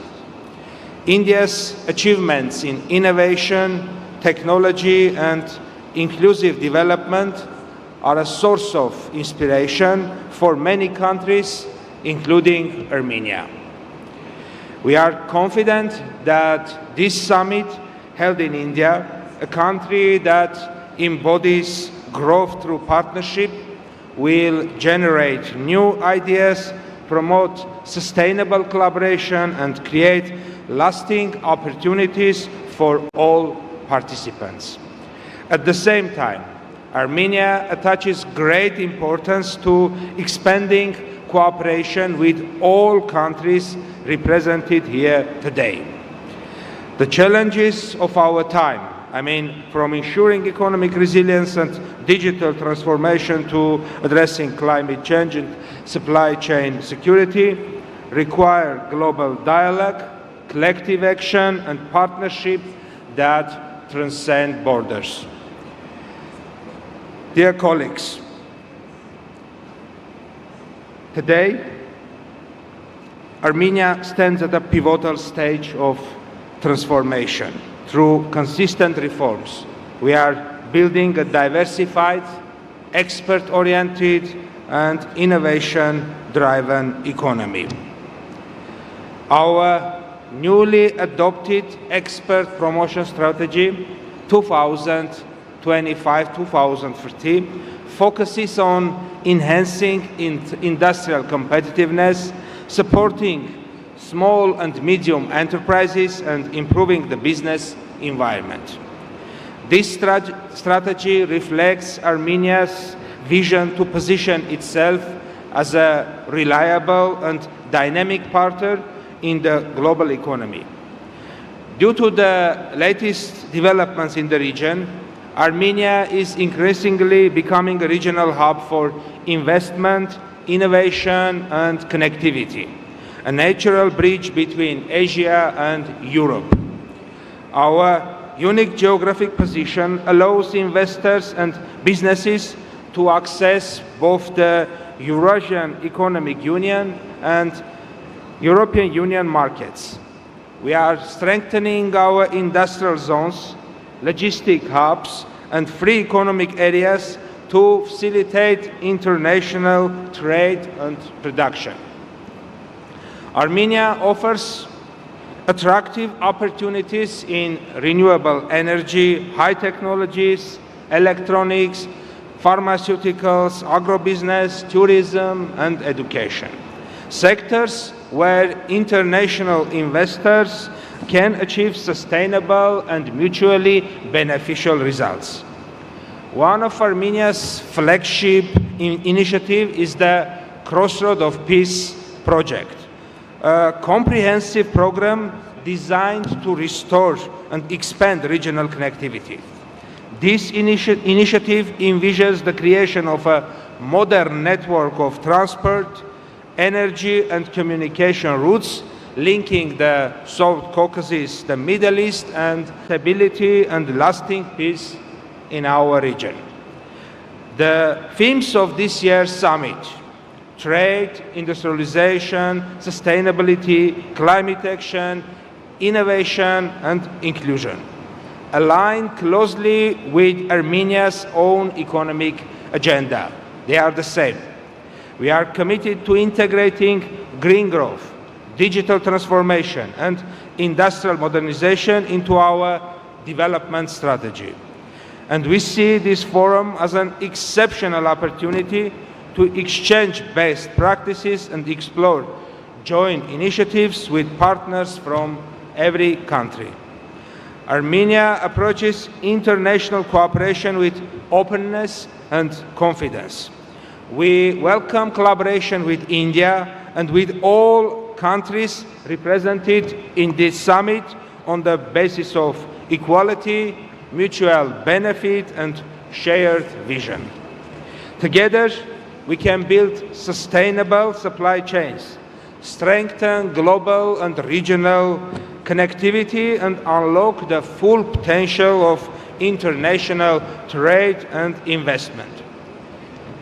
Ladies and gentlemen, in conclusion, I would like to reaffirm Armenia's readiness to engage in constructive partnership that advance shared prosperity and peace.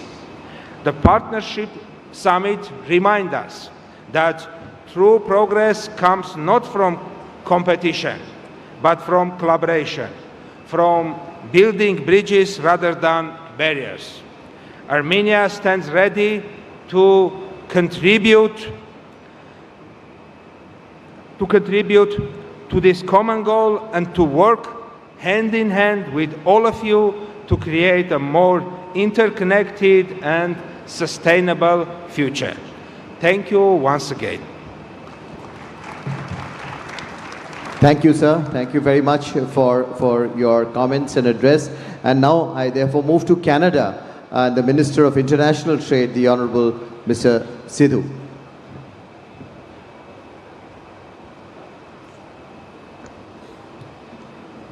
Well, thank you for that kind introduction. Hello, everyone. Bonjour et tous. Namaste.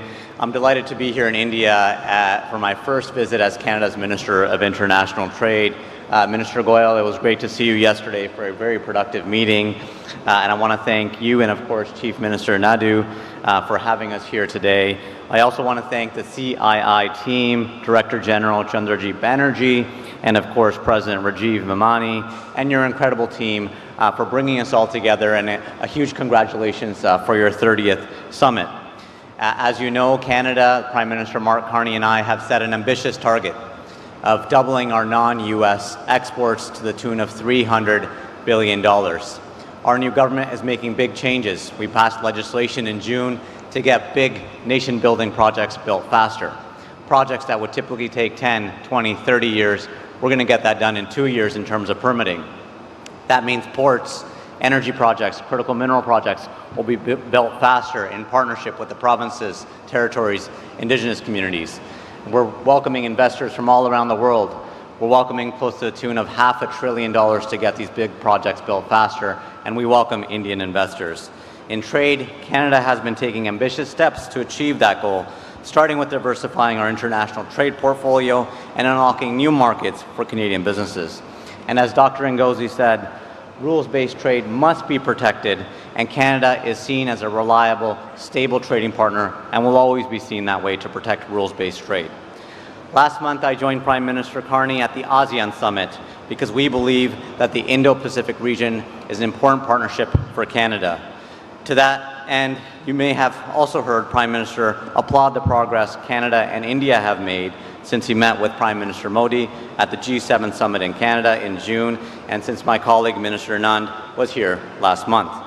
I'm here to continue that progress by strengthening trade and investment ties and helping Canadian businesses make connections with Indian partners.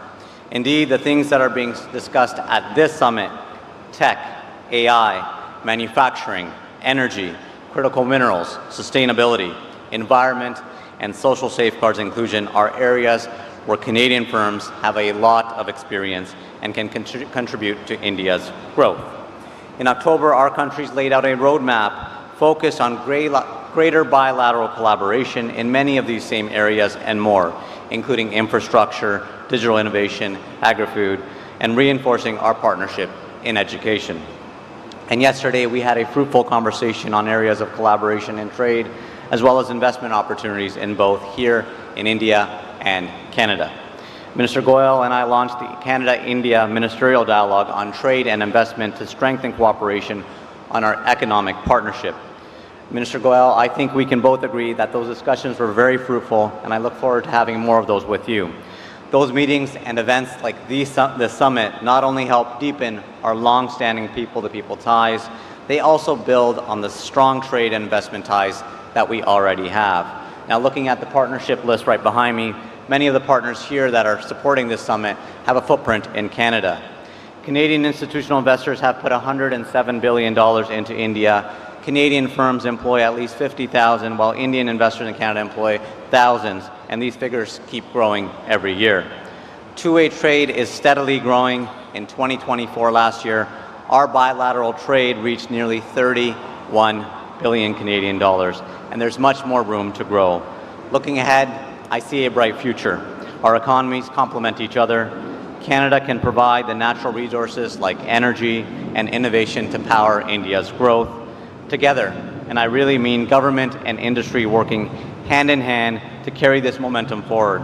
I understand the value of industry firsthand, as I spent 13 years working in international trade, and I know it will take our businesses to push our relationships forward and be our guiding North Star. Together, to borrow a cricket reference, hit a century and celebrate our shared success. Thank you, Dhanyavad, and enjoy the summit. Thank you very much, Honourable Minister, for that short and very crisp and direct message. Thank you. And I move to Mauritius and request the Honourable Minister of Commerce and Consumer Protection, the Honourable Mr. Sansui Sik, to give his remarks and address.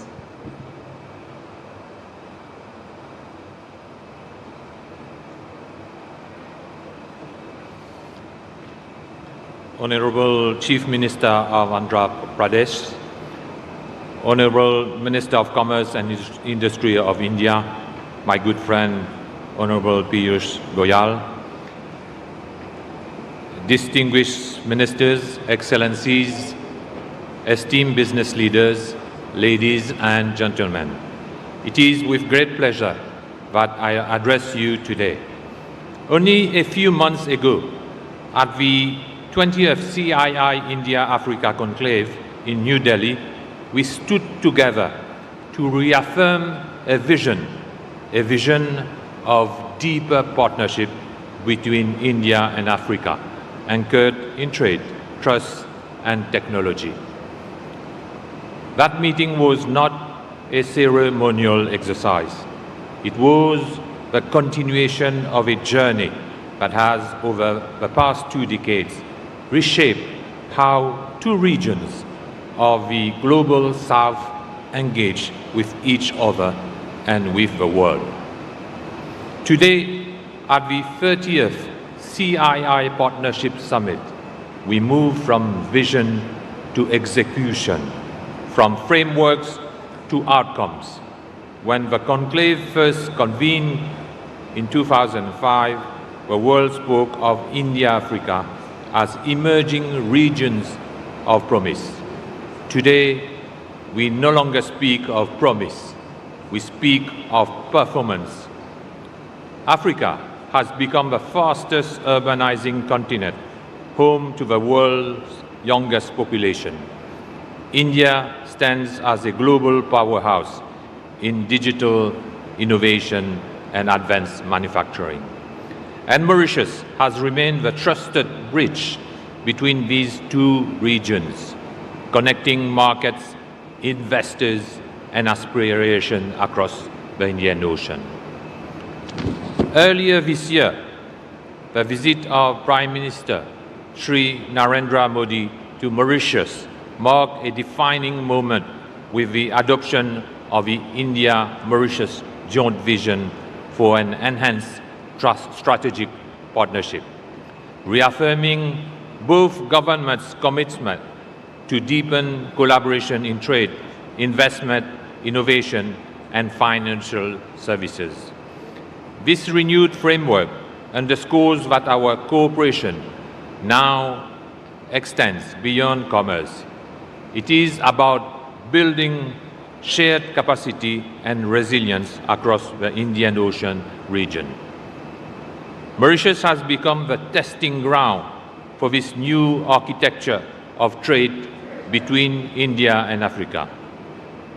Indian enterprises today operate across our banking, ICT, construction, and energy sectors, while Mauritian investors are increasing their presence in India, particularly in financial and professional services. The relationship between India and Mauritius remains one of the enduring depth, building on trade, investment, and shared prosperity.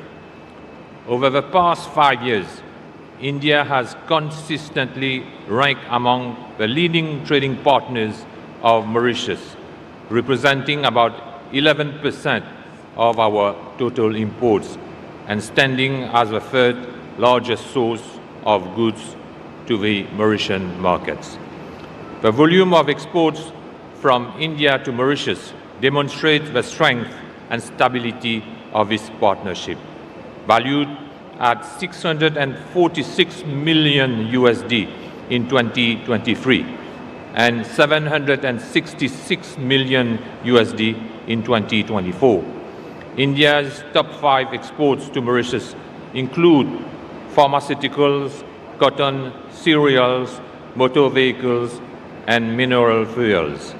India also remains a key supplier of yarn and fabrics, which support Mauritius' textile and clothing industry, one of the backbones of our manufacturing sector. Conversely, Mauritian exports to India have steadily diversified from 24 million USD in 2019 to 46 million USD in 2024, comprising mainly medical devices, waste, and scrap of cast iron, aluminum, alloy, steel, and lead acid accumulators. Investment flows tells an equally compelling story.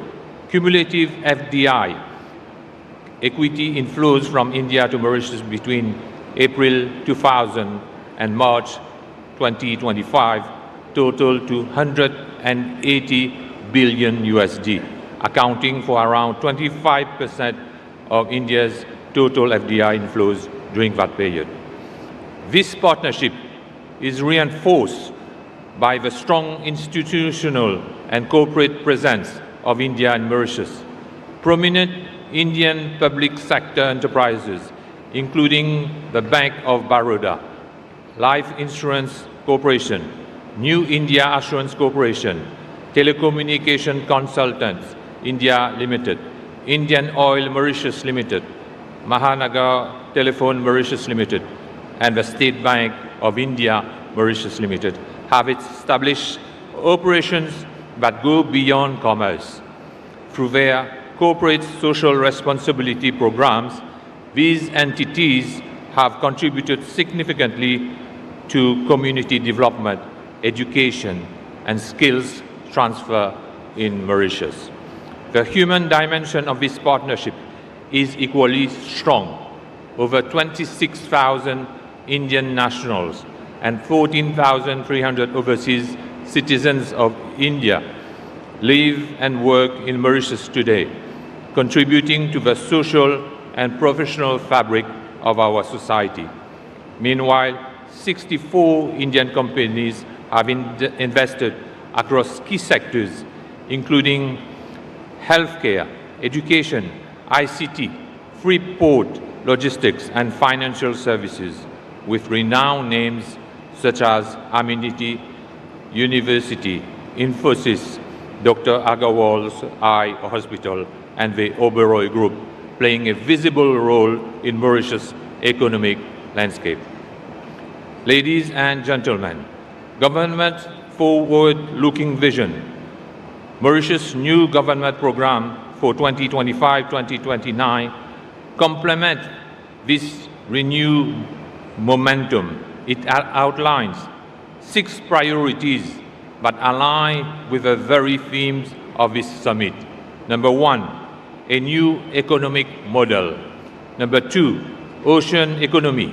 Number 3, food security and agro-industry. Number 4, green energy and climate diplomacy. Number 5, digital transformation. And number 6, consumer protection and fair markets.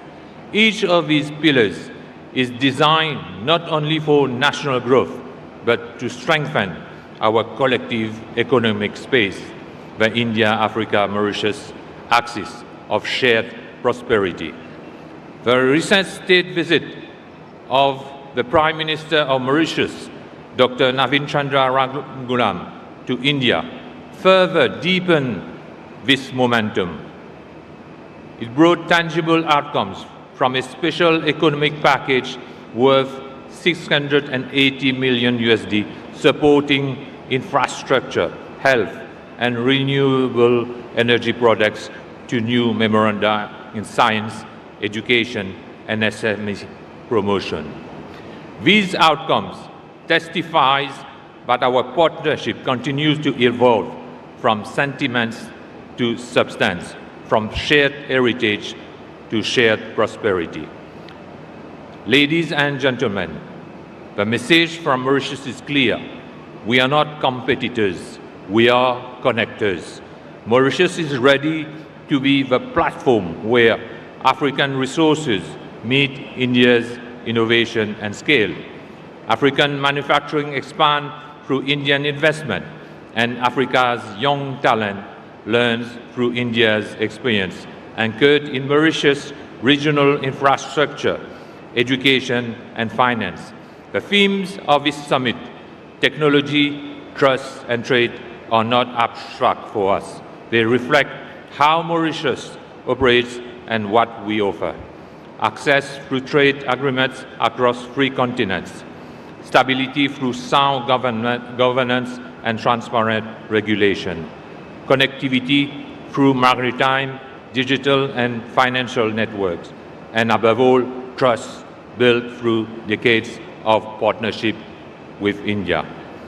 We are now exploring with CII and partner countries the possibility of a Mauritius-India-Africa Business Innovation Forum, a standing platform to turn today's idea into tomorrow's projects.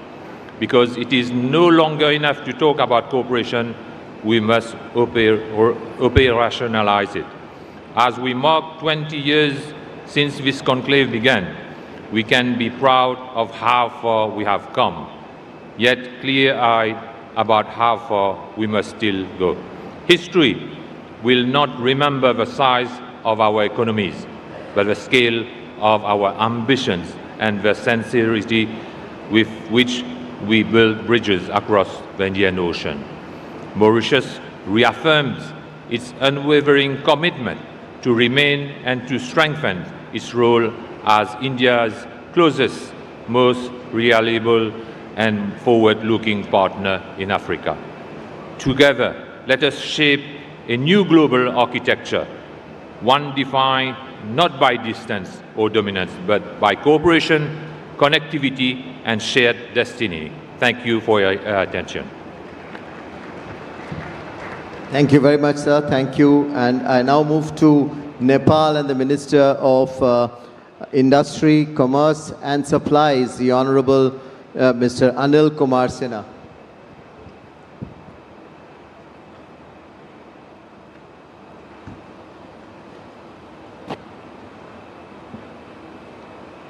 Excellency, Sri Piyush Goyal ji, Chair of the Summit and Minister of Commerce and Industry, Government of India. Excellency, Sri N. Chandrababu Naidu, Chief Minister of Andhra Pradesh. Excellencies, distinguished guests, ladies and gentlemen.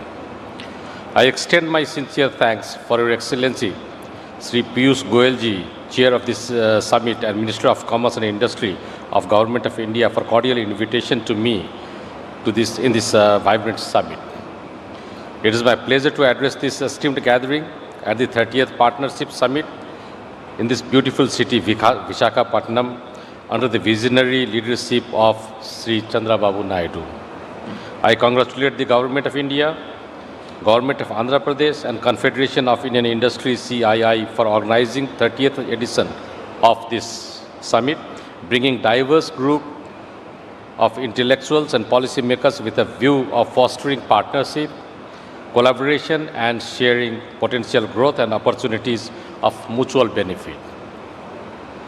Excellencies, ladies and gentlemen, Nepal highly values its strong and enduring relationship with India, a relationship deep-rooted in our shared history, cultural ties, open border, and economic interdependence. India is Nepal's largest trading partner, main transit providing country for trade access with third countries, and one of the largest source of foreign direct investment. We are impressed how India is working towards becoming the third largest economy in the world with high economic growth. These efforts will not only support to achieve the dream of vibrant Viksit Bharat of Indian people, but also to contribute to the economic transformation of this region. Excellencies, ladies and gentlemen, there is a profound shift in the global economy. Geopolitical alignment, supply chain restructuring, digitization, and sustainability imperatives are creating new opportunities and challenges for trade and industry. Technology also offers new modes of service exports, digital trade, e-commerce, and cross-border platforms, which help us to integrate into regional and global value chains. In the view of new geo-economic order, technology alone is not enough. Trust is the bedrock upon which trade and investment flourish. The theme of this summit, technology, trust, and trade navigating the new geo-economic order, resonates deeply with Nepal's need to achieve economic development as the country has now embarked onto the path of economic development and prosperity. On this occasion, let me allow to highlight a brief overview of Nepal's recent political change and economic development efforts made by the government to create enabling business and investment-friendly environment. Recent Gen Z movement in Nepal was unprecedented. Nepali youth raised a strong voice for more accountable, responsive, and corruption-free governance.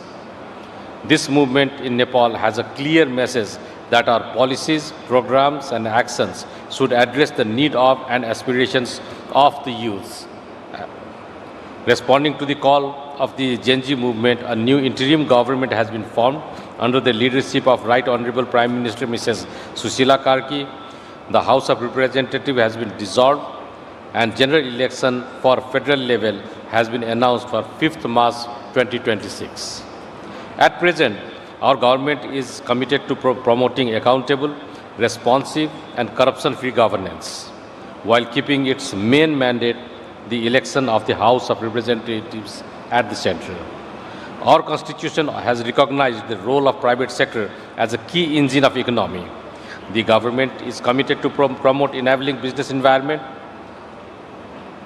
As the Foreign Investment and Technology Transfer Act allows foreign companies or individuals to invest in almost all sectors except a very few listed sectors. Government of Nepal has implemented a fully online company administration management information system called CAMIS for the modernization of company administration and established a one-stop service center for facilitating registration and providing facilities to the investors.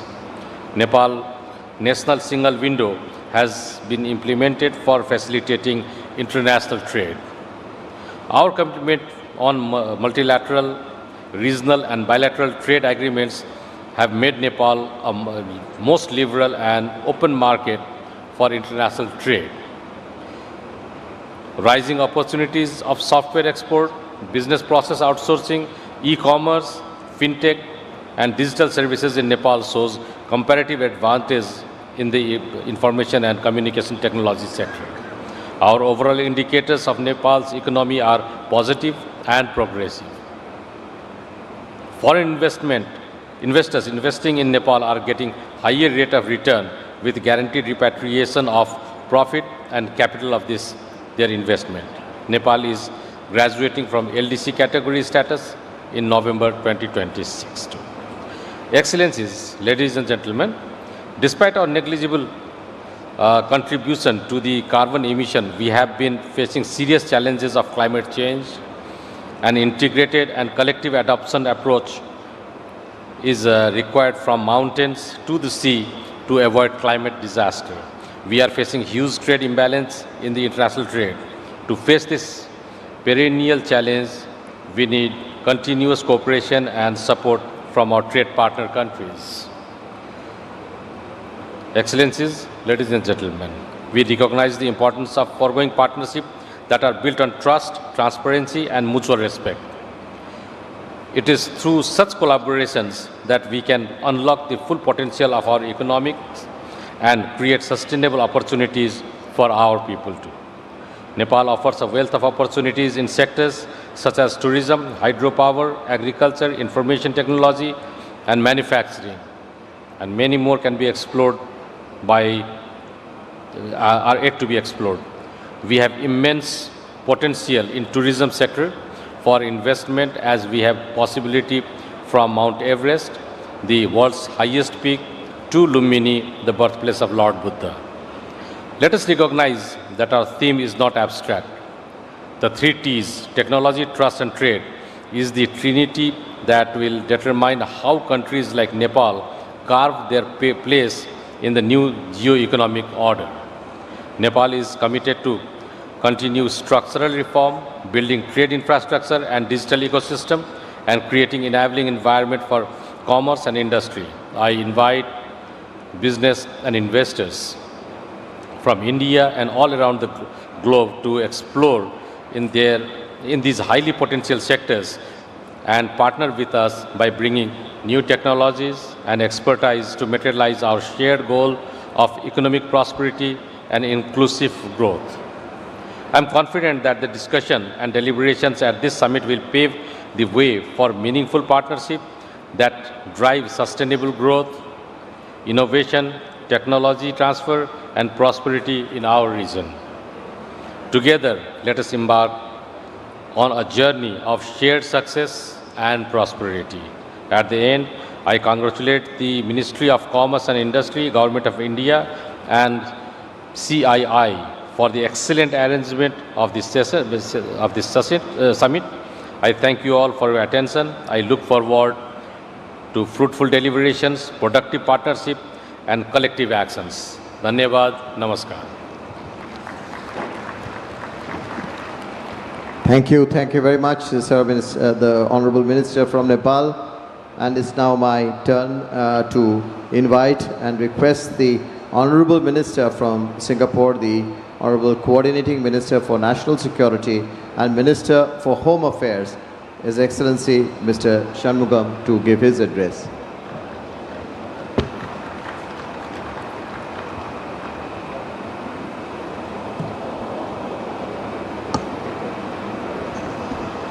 Honorable Chief Minister of Andhra Pradesh, Shri Chandrababu Naidu, Honorable Minister of Commerce and Industry, Shri Piyush Goyal, Ministers, Excellencies, business leaders, ladies and gentlemen. In the interest of time, I will skip some of my introductory remarks. This is a time of disruption to the world order. There is great uncertainty as to how the changes will work out. We in Singapore believe in the growth of India, and relations between India and Singapore are strong, and they are expanding in scope and depth.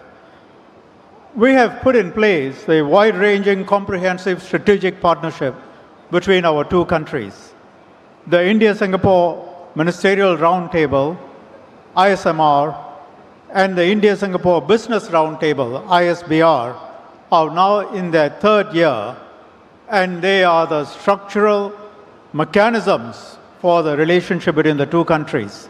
And they underpin our cooperation in many areas, including what I would say the following pillars: sustainability, digitalization, skills development, connectivity, healthcare and medicine, and advanced manufacturing. And in these times of global uncertainty, where the global supply chains are being affected, global trade is being affected, strong ties between like-minded countries, either bilaterally or in groups, can help those who are involved to steer through the turbulence that all of us face. And between India and Singapore, our people-to-people ties, business-to-business ties are long-standing, and they are extremely strong. Many Singaporeans have deep roots in India. Many Indian families have members who are either studying or working in Singapore. And many Singaporean companies are investing in India, doing good business with Indian partners, and vice versa. Last year, India attracted close to US $15 billion from investors in Singapore. That's 20% of all FDI into India. Yesterday, my colleague, Minister Gan Xiao Hang, visited the new AI SATS logistics park in Bengaluru. This development will give a boost to Indian companies in the export-import sector. Given our size, it is a challenge for us to be in all states in India. We focus on some states where the areas where we in Singapore do well have some relevance. Honorable Chief Minister, Mr. Naidu, has been a strong advocate of close cooperation with Singapore, and as a result, we have had a very good, long-standing partnership, and we hope to do more with Andhra Pradesh. And it's a show of our faith and our deep interest, and the interest our companies are showing, that we, Singapore, probably the smallest country represented here, has the biggest business delegation, and led by two ministers. You know, Singapore, we are quite careful in how we spend our money. So this is a statement of intention. Later today, our respective governments will sign a memorandum of understanding to establish a framework of cooperation in sustainable urban governance, digital governance, human resource development, and sustainable economic development. We hope this MOU will support the realization of the vision of Swarna Andhra 2047 for a wealthy, happy, healthy state. In closing, I wish everyone a fruitful partnership summit, and we look forward to deepening cooperation with our partners, working more closely together for the benefit of our peoples. Thank you. Thank you. Thank you very much, Honorable Minister, for that very sharp, short and sweet message. Thank you. And I now request the Honorable Minister from Venezuela, the Minister of People's Power of Ecological Mining Development, His Excellency Hector Hernandez to please address us.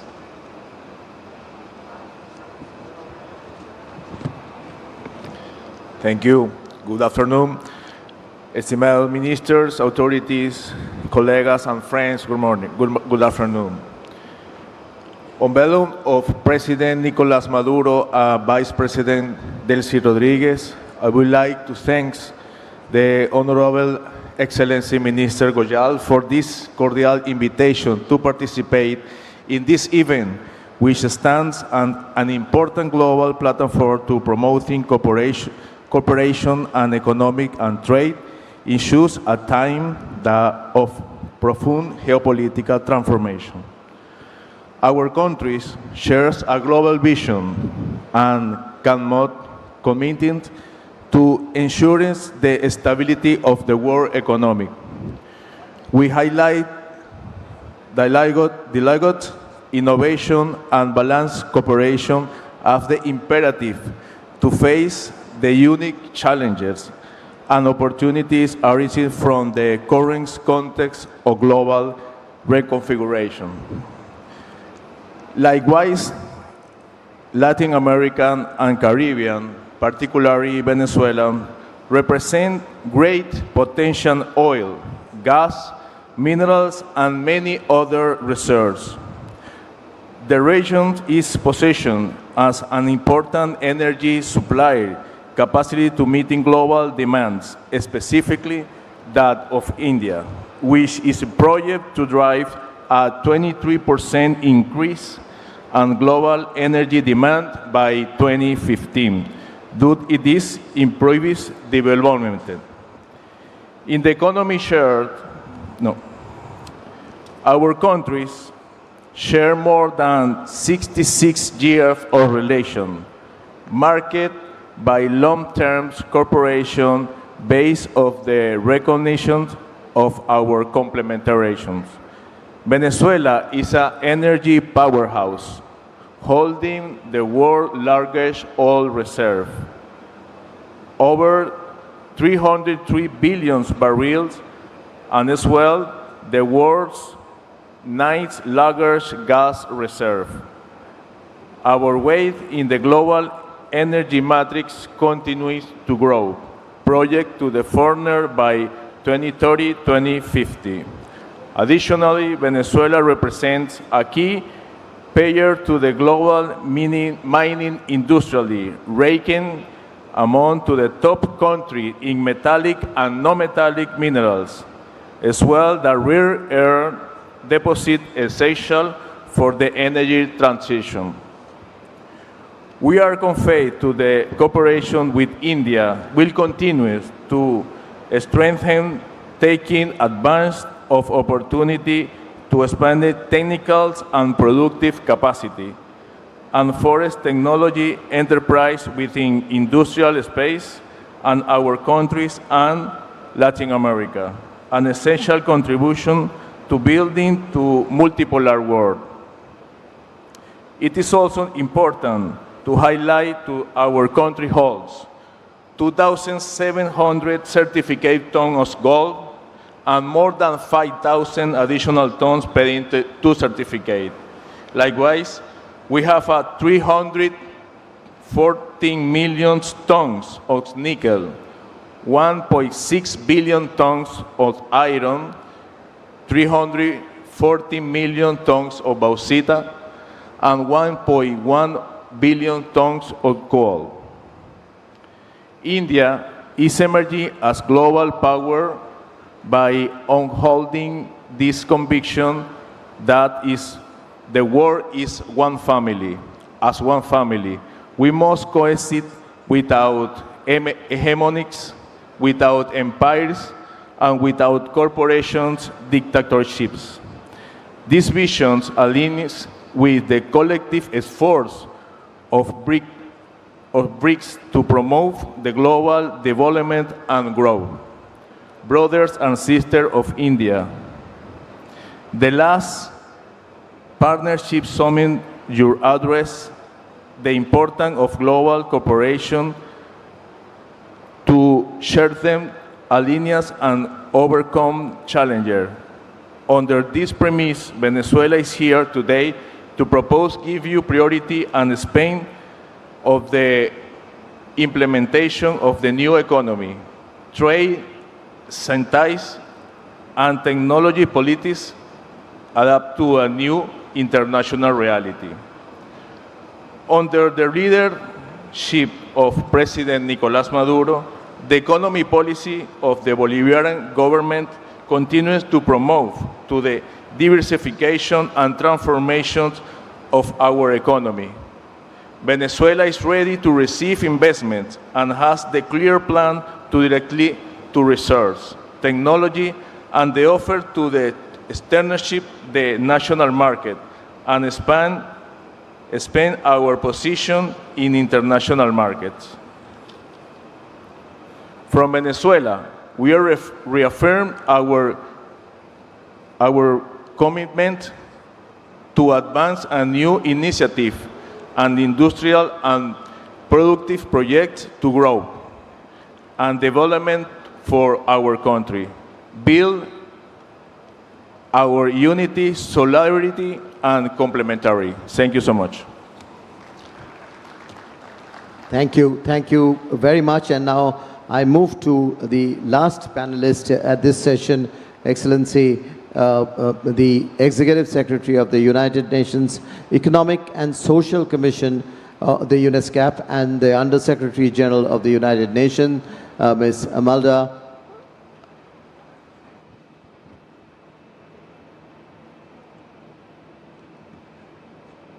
Honorable Minister Sri Piyush Goyal, Honorable Chief Minister Mr. Naidu, Honorable Ministers, Excellencies, eminent business leaders, ladies and gentlemen, it is my pleasure to join you all at this very important CII Partnership Summit. At the outset, I would like to thank the Honorable Minister Sri Piyush Goyal for the invitation. I also would like to congratulate the Government of India, Ministry of Commerce Industry, the Confederation of India Industry, and the Government of Andhra Pradesh for these timely initiatives. We gather at a very challenging time with persistent global headwinds and geopolitical disruptions affecting a country's development progress. Yet, amid this turbulence, India's economic performance is commendable. India's trade trajectory is characterized by a dual engine of growth, where the reliable services sector provides stability, while at the same time the merchandise sector undergoes a critical transformation. India consistently runs a substantial trade surplus in services. This growth is driven by high-value exports in IT and professional as well as digital consulting, which acts as the primary buffer against external shocks.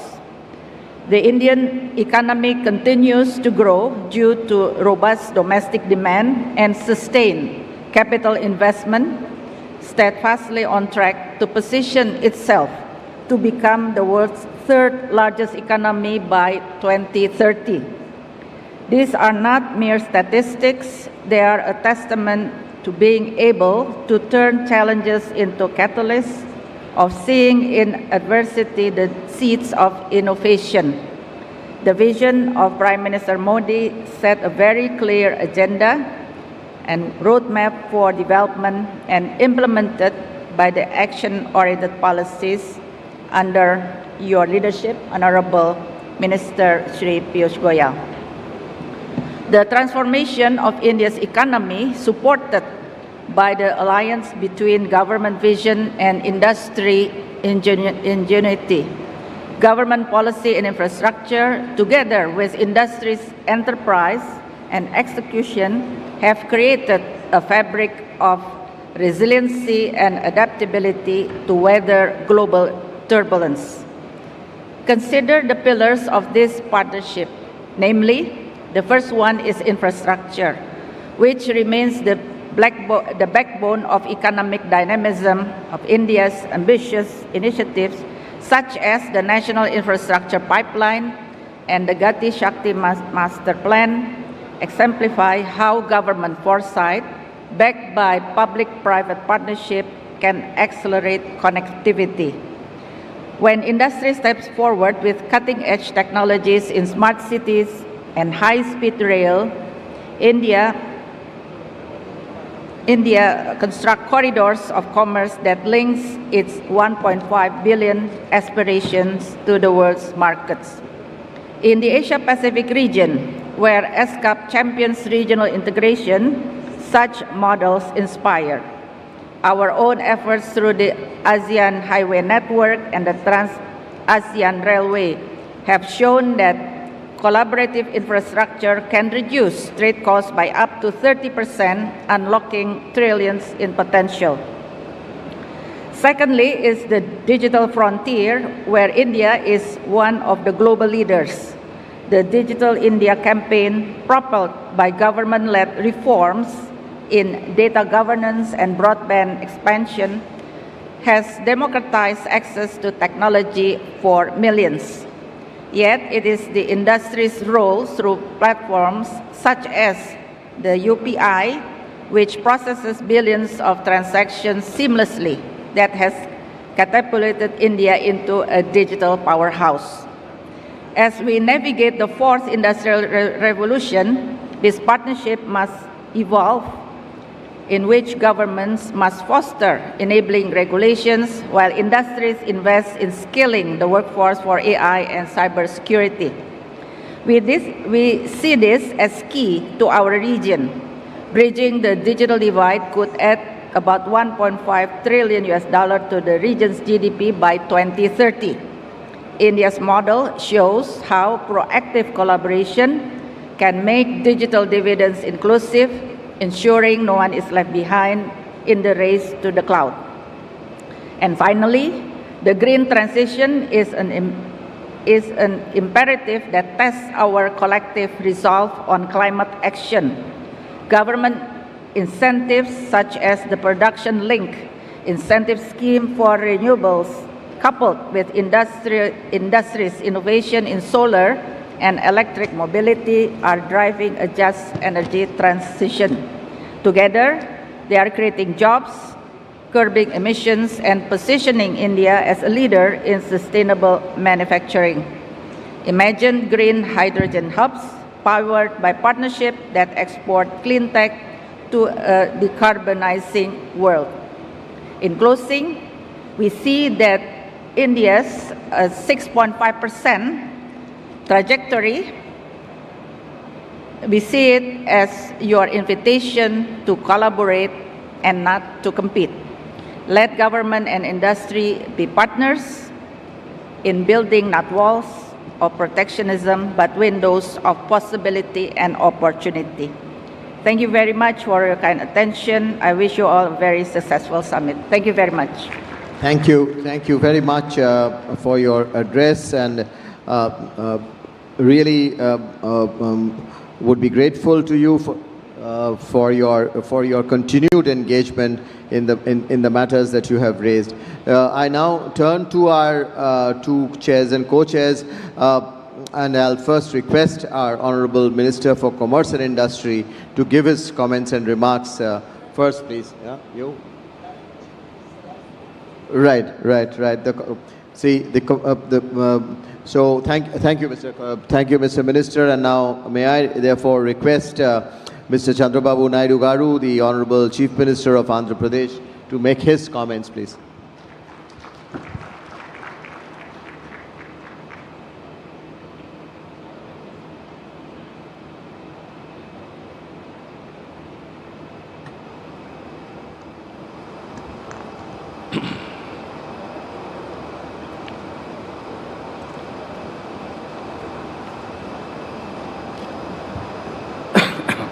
Honorable Minister of Commerce and Industry, Government of India, Chairman, 30th CII Partnership Summit, Shri Piyush Goyal ji,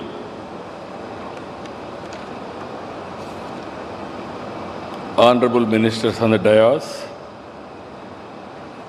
Minister of Commerce and Industry of Republic of Angola, Oliveira, Honorable Minister of Economy, Armenia, His Excellency Papuan, Honorable Minister of International Trade, Canada, Honorable Mahendra Sindhu,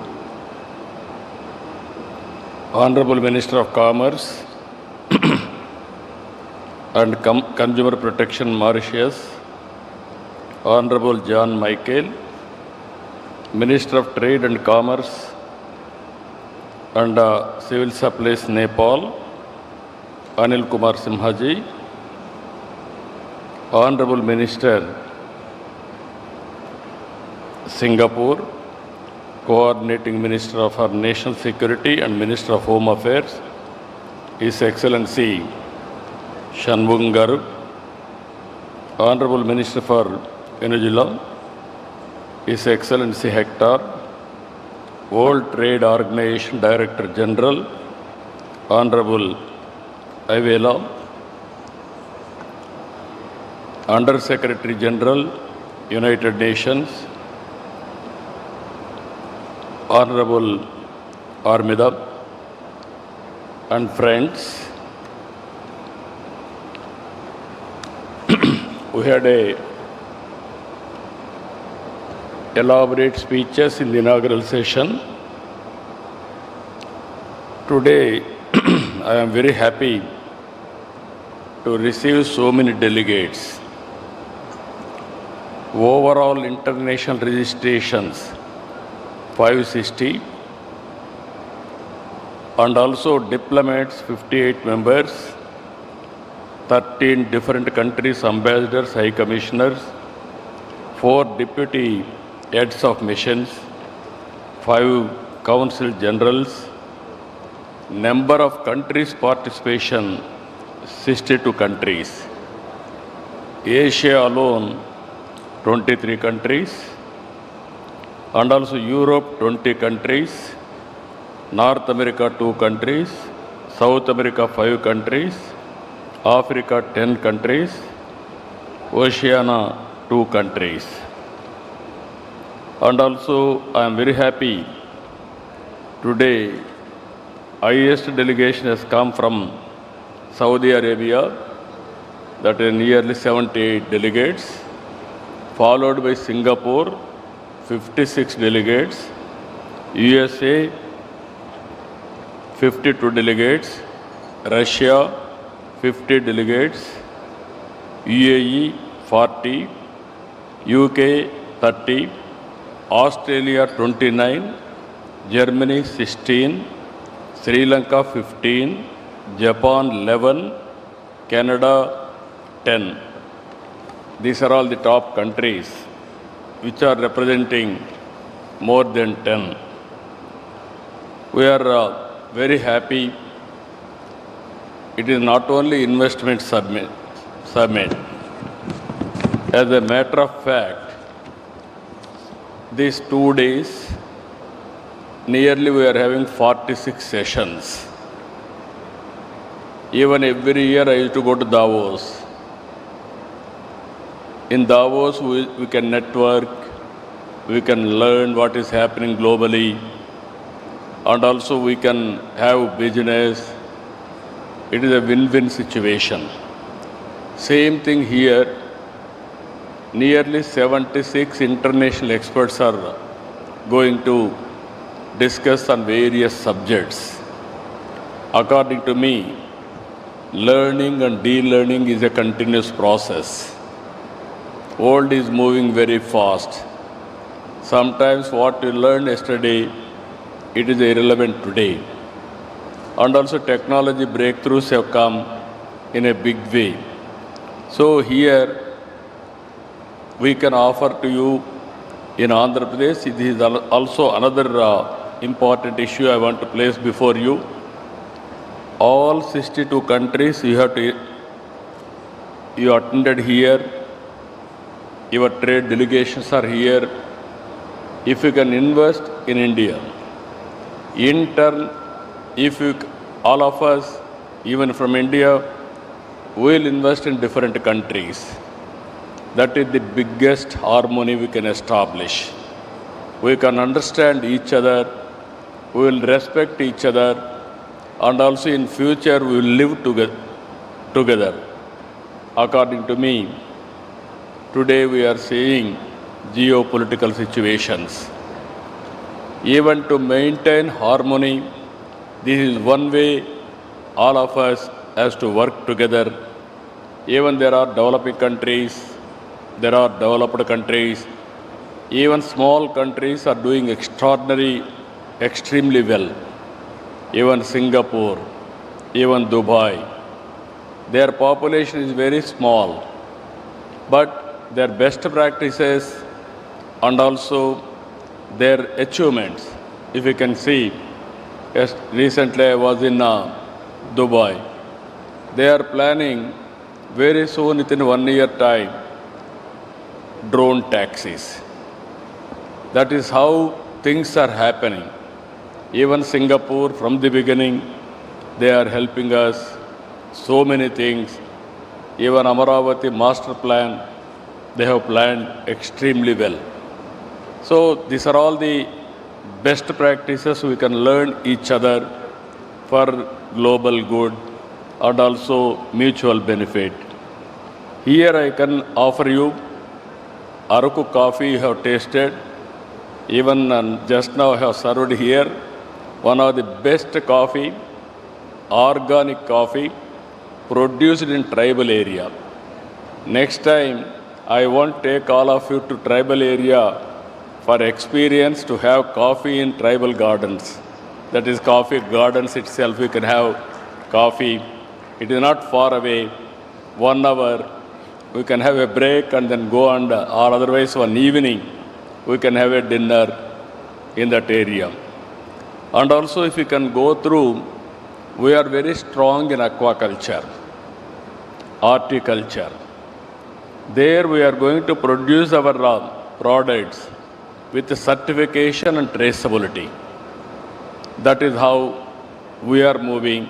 Anybody wanted to learn natural farming, they can come, or otherwise you are doing better than us, we are prepared to learn from you. Green energy, this is a big breakthrough. Environmental sustainability, even microgrids you can plan it, and also next level we can go for green hydrogen, ammonia, and so many developments we can work together. And also minerals, it is a new area, lot of things we have to learn each other for value addition. Even rare earth minerals are available in Andhra Pradesh.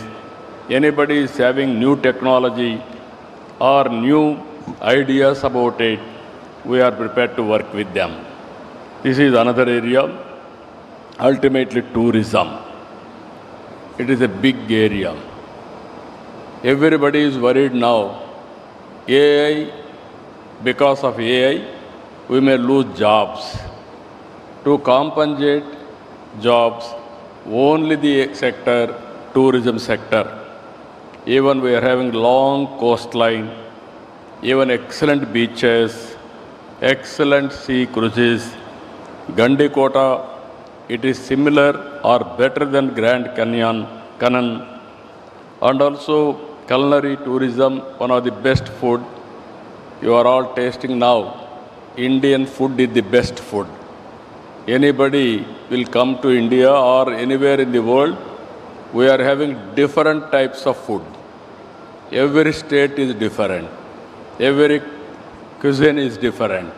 That is where we can provide one of the best food.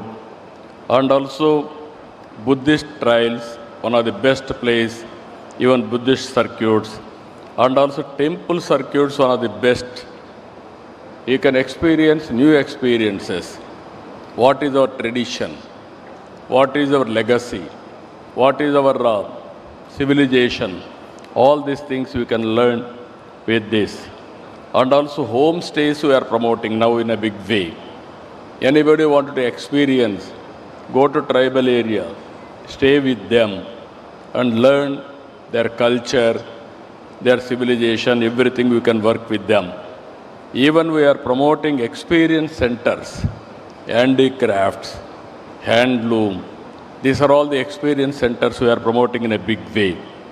Now deep technology, I told you morning, earlier inaugural session.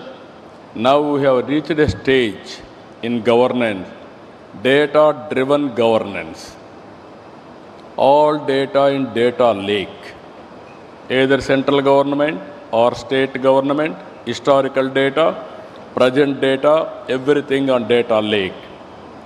Then we are collecting real-time data, rainfall, temperature, humidity, groundwater, reservoir water, you name anything, around 45 parameters we are collecting real time through satellite, drone, CCTV cameras, sensors, everything. Ultimately, AI is reality. Now, artificial intelligence, we can use it for everything. We can communicate real time, right solution. That is how things are happening. Now governments are competing with private sector. This is where we are doing in that direction. Recently we handled one cyclone. Prediction, preparedness, execution with team spirit. Everything has gone with seamless coordination. Human loss practically nil.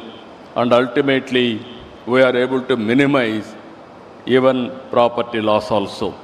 This is where we are promoting data-driven decision making. Ultimately, every family we want to promote one entrepreneur. 25 years back, I promoted one family, one IT professional. Today, I can say proudly, any country, there are Indians, there are Telugu community from my province. They are earning highest per capita income. All these things happened 25 years because of knowledge economy. Now I am promoting one family, one entrepreneur. Every family, they have to use AI.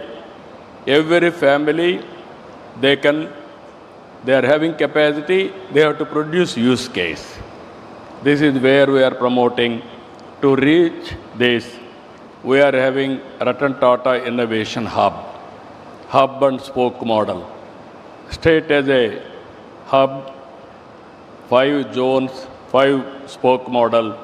Industry and also academic institutions, mentoring, venture capital, and everything we are integrating, different place, even banker.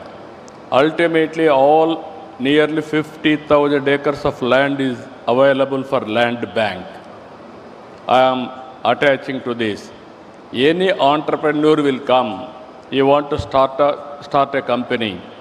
Immediately we will train him, we will give everything, plug and play also. That is where in future, to start a company in knowledge economy, distance is not the constraint. I can start a company by sitting in a remote area, anywhere in the world. It is only leadership we need, how to replicate, how to scale it up. You had said prophecy. It has touched one. I am very happy. Morning I told you one example, stable government. India, Narendra Modi is only the man who is accepting globally, very strong leader, very stable leader. Morning I told NDA in Bihar is going to cross 200.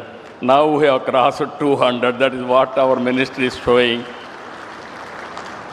Now you can imagine, once it is stable government, we can take so many decisions. That is where I am appealing all of you. This 20th century belongs to India. And also, we are having inherent strengths. India always is, our Prime Minister is wishing global good. Even he is fighting on terrorism and also international peace, international prosperity, and also we have to work together, countries, trade missions, everybody has to work together. So these are all best opportunities are available.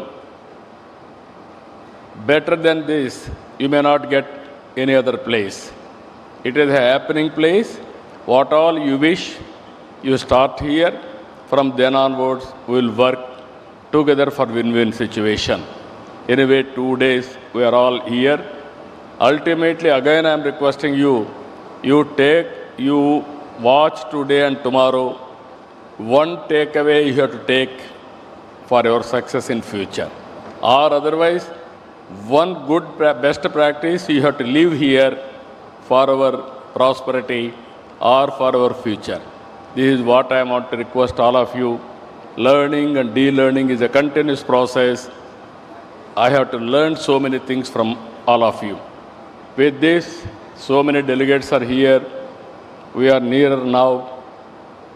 We are understanding each other and respect each other's culture and also their so many things we have to respect. Ultimately, it is for global good we are working. With this session, I am very happy. Today and tomorrow also we will be here. We will interact further and further, and also we will learn each other. Thank you one and all. Thank you, Honorable Chief Minister. The policymakers, the ministers, they've all mentioned about their vision, their thoughts of global trade. Industry and businesses have to take it forward. And with that, I'll ask Rajiv Bhimani, a quick concluding wrap-up by you as you thank our honorable ministers and policymakers as to how do you see this being taken forward by the businesses of India and the world? Yeah, thank you very much. I know it's been a long morning, so I will be very rapid. Let me first thank everyone on the dais for very short, crisp, pointed remarks. Everyone laid out the USP, the proposition, and what came of their respective countries. And what came out clearly was that the recent global events have triggered a spate of deregulation. They have triggered a spate of ambition, and they have triggered a space of each country trying to build a new set of relationships, reinforcing old relationships. And I think that's the journey that India has been. And I must congratulate our Honorable Commerce and Industry Minister. We talked a lot about deregulation, but what he has done in terms of trade diversification, building new relationships, strengthening the existing relationships, reducing trade barriers, reducing other trade issues to facilitate and lubricate greater trade and investment. And on behalf of Indian industry, I would like to say the Indian industry today is at a very sweet spot, both given the opportunities in India, the dynamism of the financial markets, the strength of balance sheets, both of the financial institutions and industries, and also very keen to invest not only in India but invest globally. And the big themes that I thought that came out from all of you, apart from trade diversification strengthening, was around AI, new technology, around energy, particularly energy transition, metals and mining, around social infrastructure and advanced manufacturing. And they align very well where India wants to go, where Indian industry wants to go. So I'm very hopeful that this summit will give us a greater impetus to build stronger relationships and further trade and investments. Thank you very much, and thanks a lot once again for a wonderful session. Thank you.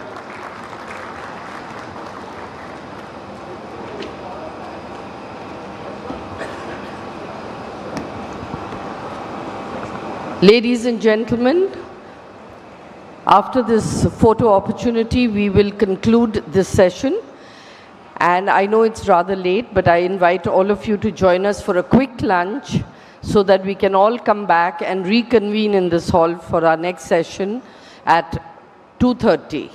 Request all of you to please come back after a quick lunch by 2:30, and we'll start our next session thereafter. Thank you very much.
Mira, ven acá. Yo creo que sí.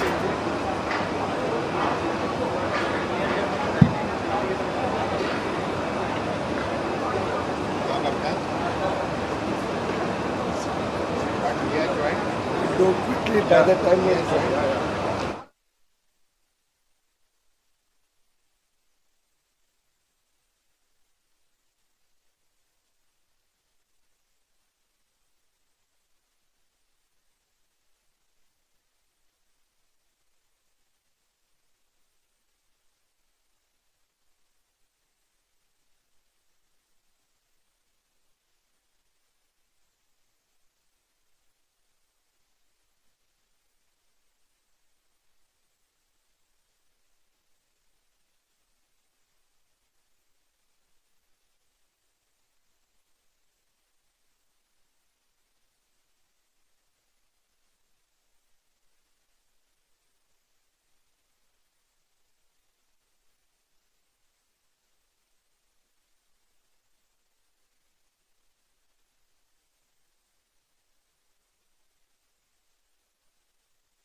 Ladies and gentlemen, we are making some necessary changes in the hall. So may I request people seated at the back to kindly come forward and request you to kindly just bear with us for this inconvenience while we set up this room.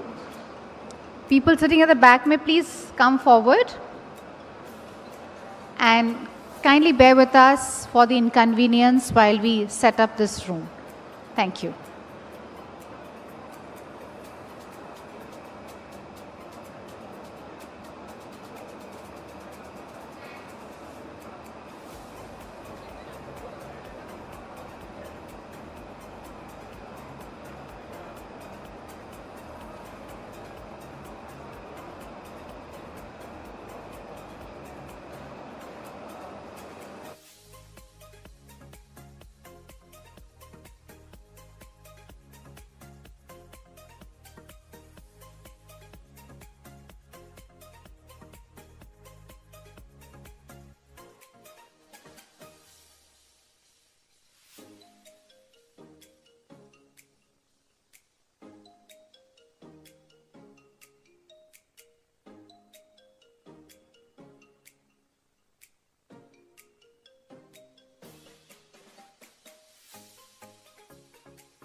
Ladies and gentlemen, we regret the inconvenience of making the necessary changes in the hall and request all the delegates who are sitting in the back to kindly come forward. We regret the inconvenience caused in making the necessary changes in the plenary hall. Thank you.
Welcome to TVS Motor, the flagship of India-based TVS Group.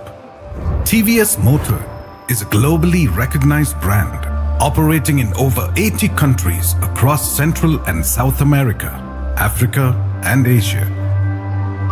We believe each market is unique, and we innovate relentlessly to create vehicles tailored to diverse terrains and consumer needs.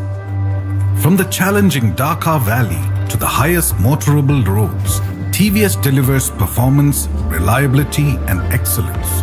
Our expansive product portfolio includes performance bikes, connected scooters, electric vehicles, commuter bikes, utility vehicles, and three-wheelers, offering mobility solutions for every need. Since manufacturing our first two-wheeler in 1978, TVS Motor has been at the forefront of innovation, combining cutting-edge technology with deep consumer insights. Our milestones include India's first Bluetooth-enabled scooter, dual-platform FI technology, and the iQube, our advanced electric scooter equipped with telematics. Every vehicle embodies the TVS commitment to quality and performance, honed through rigorous testing and development, including on the racetrack with India's first company-owned race team. Our state-of-the-art factories symbolize the DNA of TVS Motor, combining design expertise, advanced production management, and global supplier partnerships. These facilities produce vehicles with precision and efficiency, ensuring world-class quality. To maintain our edge, over 400 professionals undergo continuous training at our corporate universities, supported by robust employee engagement and recognition programs. With 13 million services annually, contactless buying options, and connected apps like TVS Smart Connect, we prioritize seamless customer experiences. But the TVS is beyond mobility. Through the Srinivas Services Trust, our social arm, we work with communities and governments to empower the rural poor. By driving awareness, skill development, and training programs, SST has transformed countless lives, keeping the soul of TVS Motor alive and inspired. At the heart of TVS Motor lies the TVS Way, a philosophy of customer-centric innovation, exceptional quality, and the pursuit of excellence. This approach drives us to create products and experiences that redefine mobility for a connected future. Welcome to the TVS Way. As India takes its place on the global stage, Ralston is driving that momentum, taking India to the world. From revolutionizing bicycle tires in the 1950s to leading automotive innovation, we now enter a new era, commercial tires. We use high-quality raw materials, SCADA system, and precision machinery sourced from the best manufacturers from across the globe. Our automated tire building utilizes nitrogen curing for superior uniformity and performance. Our proprietary cool compound technology enhances fuel efficiency. Every tire undergoes rigorous testing: visual, X-ray, uniformity, and dynamic balancing. We ensure radial runout, endurance, and casing strength meet our exacting standards. Each tire is barcoded for full traceability. Made in India, made for the world.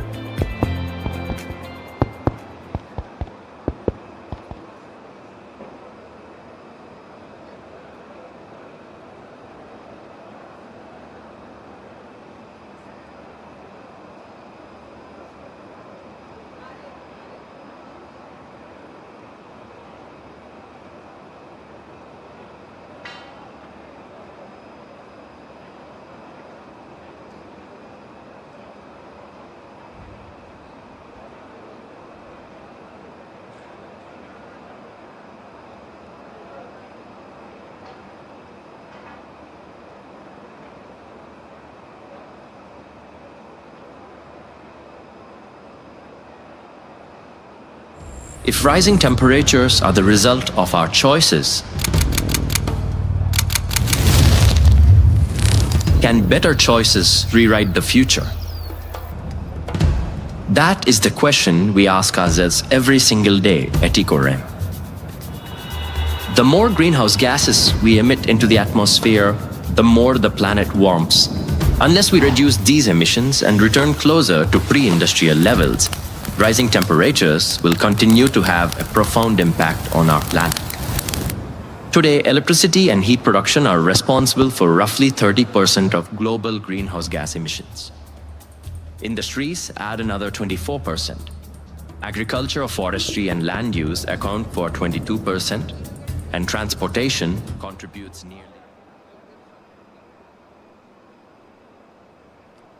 A very good afternoon, ladies and gentlemen. I hope you had a relaxing lunch break, and now we are back to our sessions. Warm welcome to our session on Gateway to Growth, the Trade and Investment Imperative. A very warm welcome, ladies and gentlemen. I'd like to now extend a very warm welcome and invite on stage our session moderator, Mr. Narayanan Sethuraman, Co-Chairman, CII International Council and CII Trade Policy Council, and also the Managing Director of Sanmar Matrix Metals Limited. Please join me in extending a very warm welcome to him.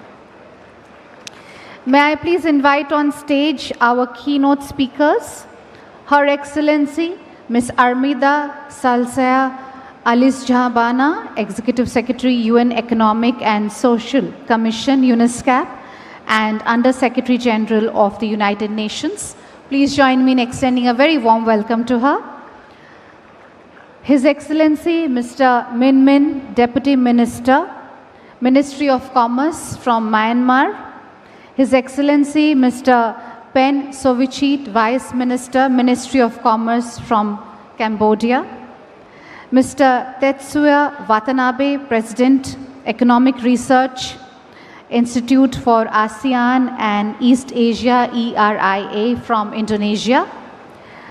A very warm welcome to our panelists, Mr. Neeraj Gupta, Principal Investment Officer, International Finance Corporation India, IFC, and Ms. Natasha Majumdar, Director, South Asia, Amphori. Ladies and gentlemen, please join me in extending a very warm welcome to our eminent panel here. This session will highlight the actionable strategies to strengthen global value chains, attract investments, and foster long-term partnerships. And with these words, I will now hand it over to our session moderator, Mr. Narayan Sethuraman, and I request him to kindly make his opening remarks and to moderate this session. Over to you.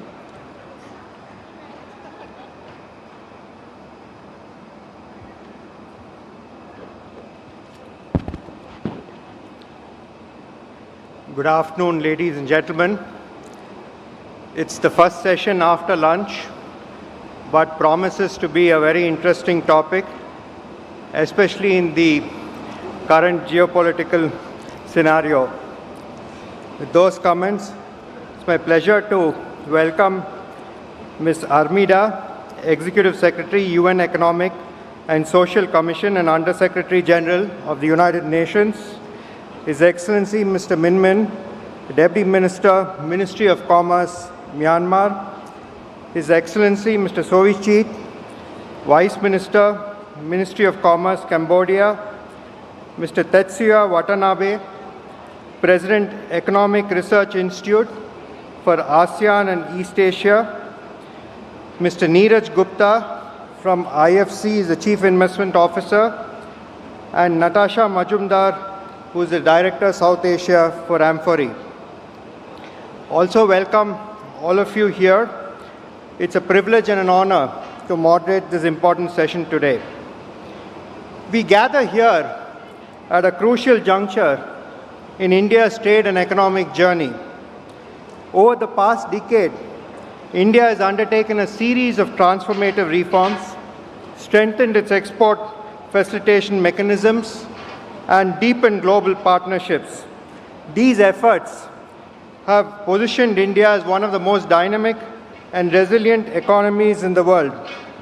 As mentioned, we meet at a moment when global supply chains are being redefined. You have heard this quite a bit in the morning plenaries too. Trade dynamics are evolving rapidly, and sustainability has become a central pillar of economic strategy. The challenges are many, but so are the opportunities. India stands at a pivotal moment at its economic trajectory. Our strategy for free trade and economic engagement reflects a multifaceted and inclusive approach, one that seeks to enhance global integration while ensuring balance and sustainable development. With a vision of expanding and diversifying exports and markets, deepening participation in global value chains, India continues to focus on building partnerships that promote mutual growth and long-term resilience. Guided by the vision of Viksit Bharat 2047, India's digital strategy continues to emphasize innovation, skill development, and entrepreneurship. These elements are essential to fostering inclusive progress and ensuring that the benefits of growth reach every segment of society. India's financial ecosystem also stands out as a model of innovation and inclusion. This evolution demonstrates how digital infrastructure can enhance efficiency, transparency, and participation, key ingredients for a thriving economy. While the opportunities are immense, the global trade and investment landscape also presents challenges that call for collective solutions. Recent tariff measures and trade frictions among major economies have underscored the importance of maintaining transparent, open, and rules-based trade to ensure stability and resilience in global value chains. It is imperative that economies continue to focus on fostering trust, strengthening standards cooperation, and promoting greater collaboration in innovation and technology. Mutual recognition of standards, smoother logistics connectivity, and responsible business practices will be the key enablers of the next phase of business growth. Today's session provides a valuable platform to deliberate on actionable strategies to enhance cross-border collaboration and investment linkages. We are privileged to have with us here an eminent and diverse panel representing different regions and perspectives. Their insights and experiences will be instrumental in helping us understand how trade-led growth and investment partnerships can be fostered in a rapidly changing global environment. With that, I would like to invite our esteemed panelists to share their insights and perspectives. Thank you once again for being here, and I'm looking forward to an engaging and productive session. Thank you very much. I now invite His Excellency Mr. Min Min, the Deputy Minister, Ministry of Commerce, Myanmar, to give his remarks.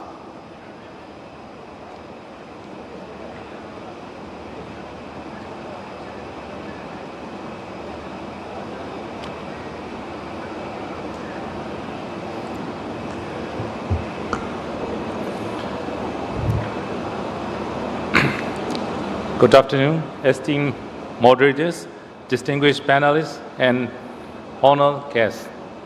It is a profound privilege for the delegation of Myanmar to participate in this 30th Partnership Summit.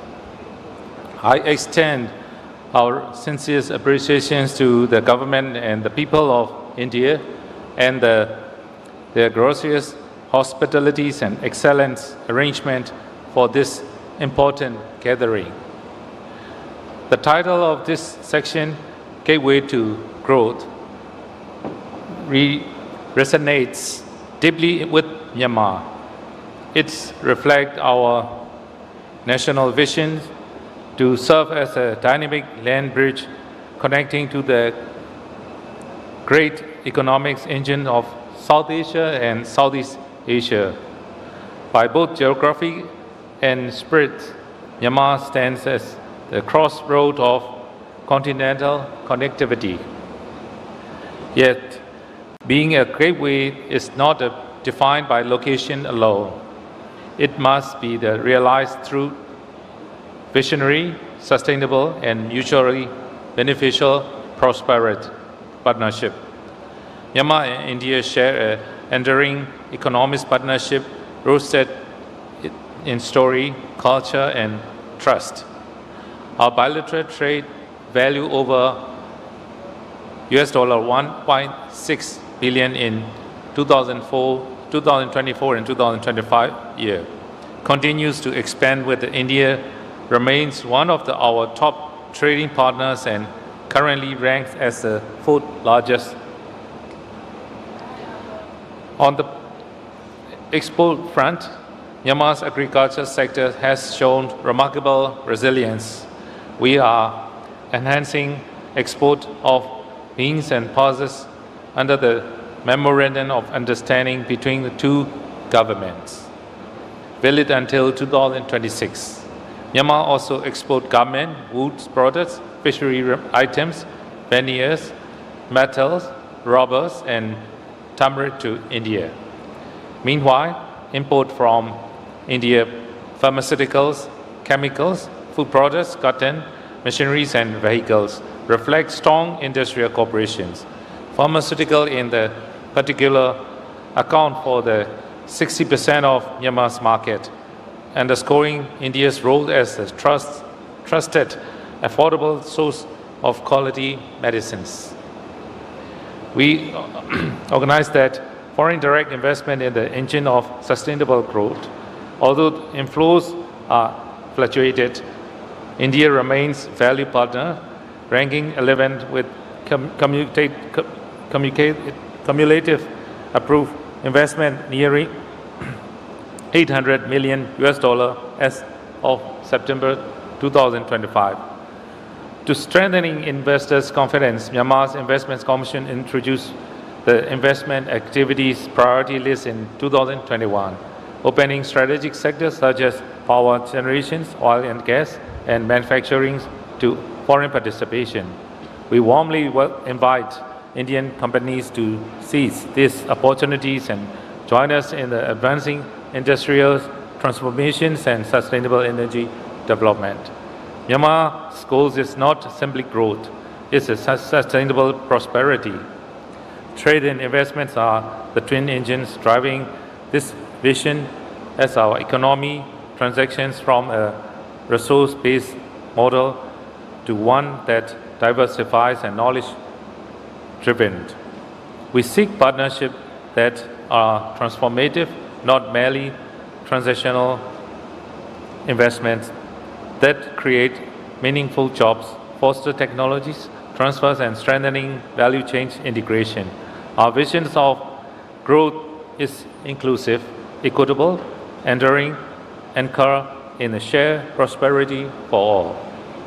Our first strategy is to move up the global value chain with our partners, from agriculture to agri-business, with fertile land and proud agriculture heritage.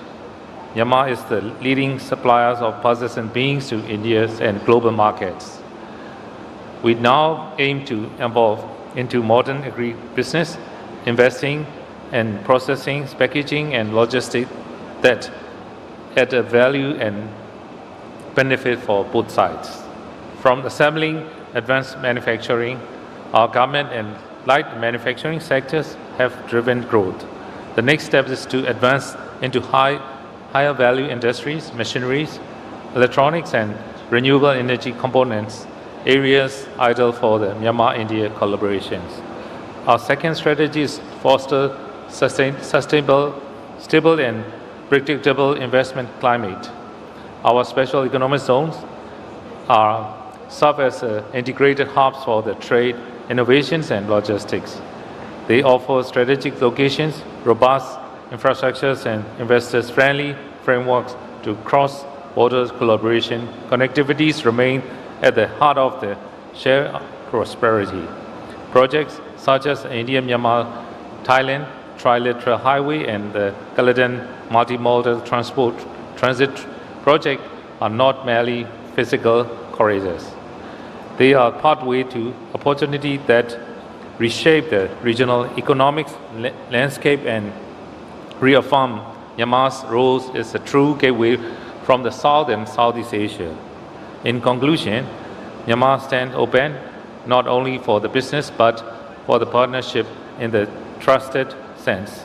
Our message is one shared opportunity and mutual progress.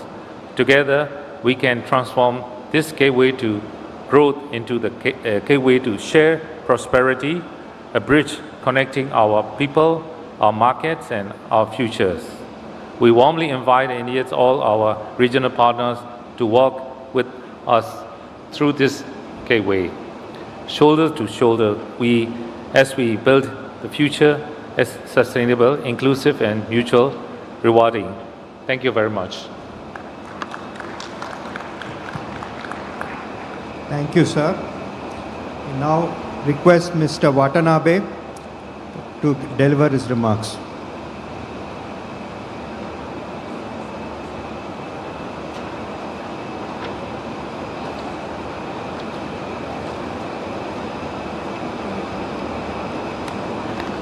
Excellency, distinguished guests, ladies and gentlemen, I'm very delighted to be here in the very vibrant city of Visakhapatnam in Andhra Pradesh.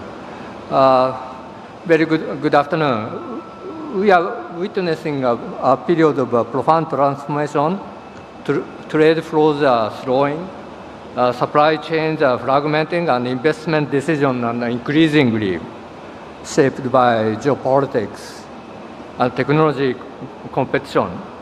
For developing Asia, India and Southeast Asia in particular, this transformation poses challenges, but also opens new opportunities to expand domestic market, diversify markets, strengthen regional production networks, and build trusted partnership based on the complementarity.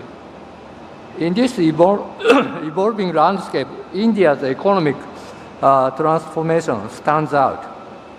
Guided by Prime Minister Modi's vision for trade and investment, India has pursued a balanced strategy of self-reliance and global integration, embodied in Make in India and self-reliance. These initiatives, combined with India's digital public infrastructure, such as UPI, ONDC, demonstrate how industrial policy and digital innovation can reinforce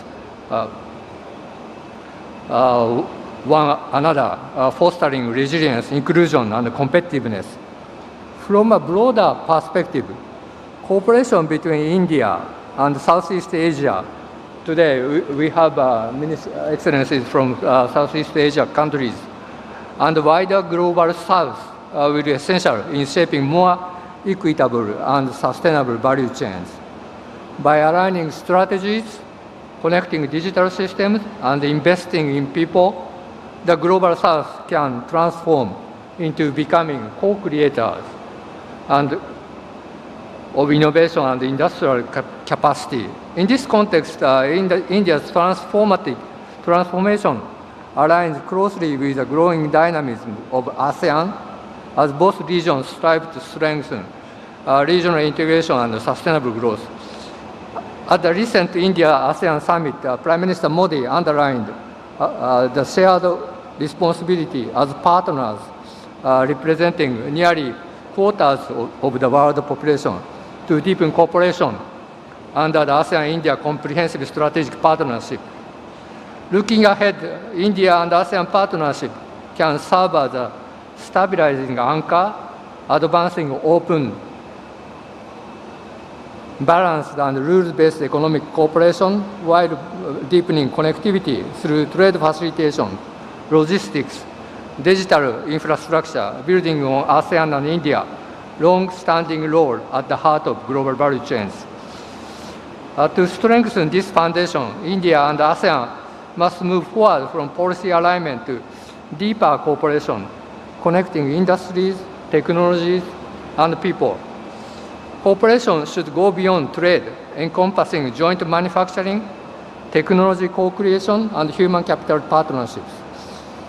ASEAN's strong production base and India's technological capacity can jointly drive progress in emerging sectors such as semiconductors, clean energy, advanced manufacturing, and critical minerals, while ensuring the resilience of global value chains.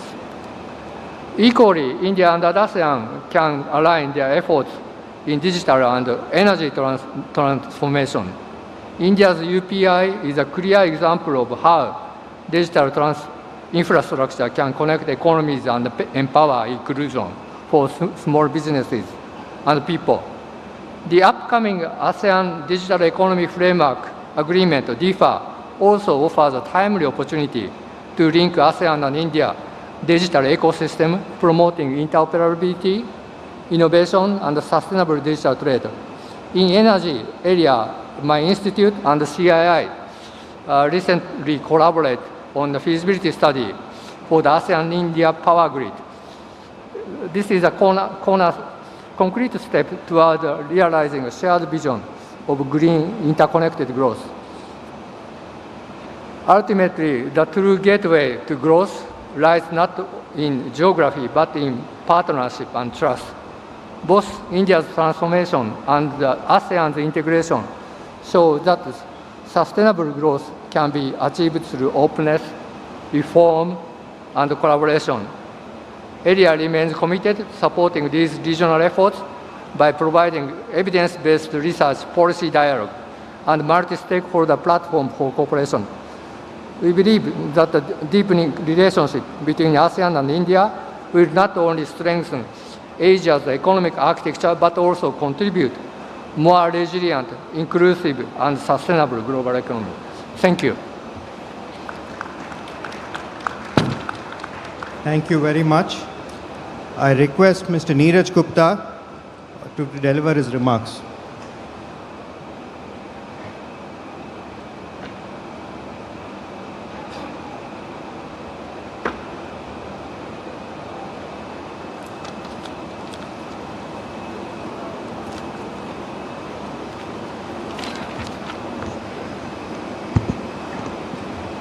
Good afternoon, everyone. Namaskaram. Delighted to be here in Visakhapatnam, city of tremendous opportunity, to discuss how trade and investment can serve truly as a gateway to growth for both India and Andhra Pradesh. I would also like to extend my heartiest gratitude to the organizers, the DPIIT, the Government of Andhra Pradesh, and of course CII. And very warm namaskaram to all the delegates, government officials, and industry leaders as well. I think India is at an inflection point, as one of the speakers mentioned before me, with transformative reforms, strategic free trade agreements, and digital innovation that is shaping the economy. And I think the global rapidly changing geopolitical environment, which was also referred to earlier, is also impacting our policies and shaping the policies of Government of India. Andhra Pradesh state also has set an ambitious path through its Industrial Development Policy 24-29 and the Swarn Andhra Pradesh Act 2047. It's a very ambitious vision, leveraging the almost 1,000 kilometers of coastline, infrastructure, and medium and small enterprises to boost major industrial and exports by the year 2047. A bit about the development gaps. I think we all know there's a significant gaps, but a few numbers quickly on the magnitude of the challenge facing India as a country and Andhra Pradesh as a fast, rapidly growing economy, state economy. So developing countries collectively, globally, they face a US $4 trillion funding gap annually on an annual basis just to comply with the Sustainable Development Goals. We know that public budget alone cannot close this gap, and therefore we need to crowd in private sector investments. And that's where the role of a lot of the industry leaders present here and CII as a platform for those industries has to play a big role.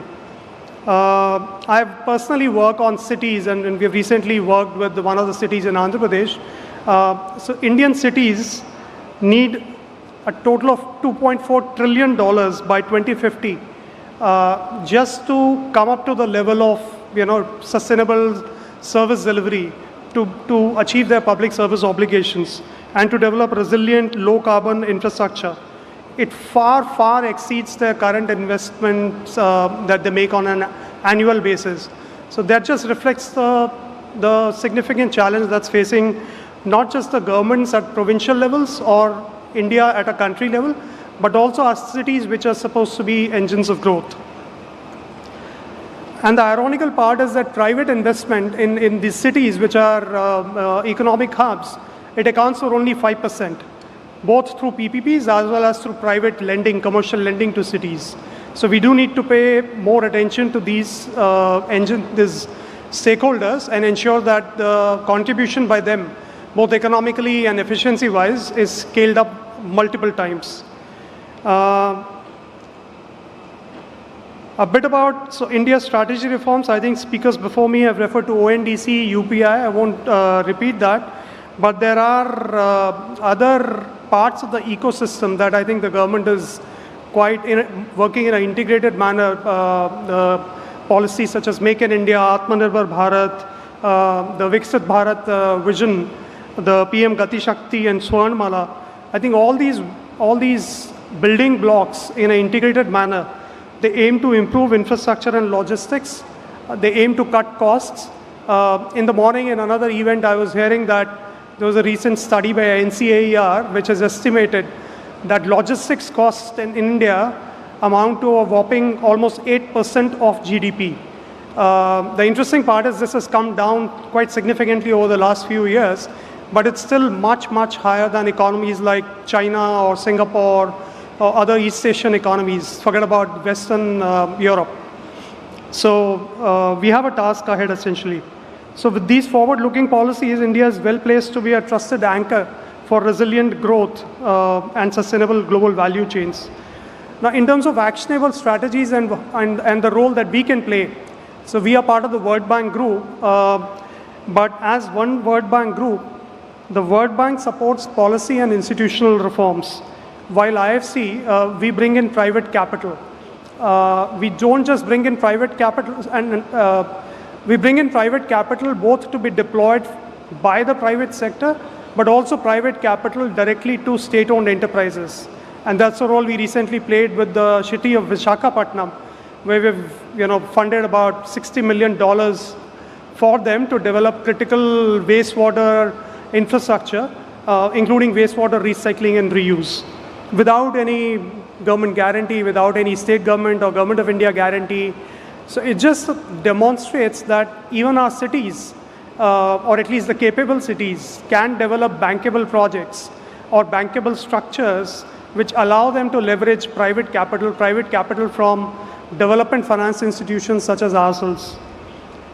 So together, World Bank and IFC can turn India's vision and Andhra Pradesh trade and investment ambitions into bankable and sustainable inclusive projects. And I think again the emphasis on the word bankable, because no private sector will want to put its money if it's not assured of a fair return, right? Subject to obviously certain degree of risk that each investor will take. And these projects could be bankable on their own, but I think equal importance needs to be given to making our entities bankable. Private sector wants to engage with entities, government counterpart entities, which are bankable, with a focus obviously on quality, resilient jobs, and livelihoods. Just to show that the importance we place on India as an economy, India is actually our largest portfolio globally. We have an exposure of $10.3 billion US dollars, which represents over 11% of our global portfolio. So just to put it in the perspective, India as a shareholder in the World Bank Group has a voting right of about 4-5%, but it represents more than 10% of our global portfolio. In Andhra Pradesh, a lot of you will know, we've recently, the World Bank Group, along with our partners, Asian Development Bank, have supported the development of the new capital, Amaravati, in a very, very big way. And it also aligns directly with the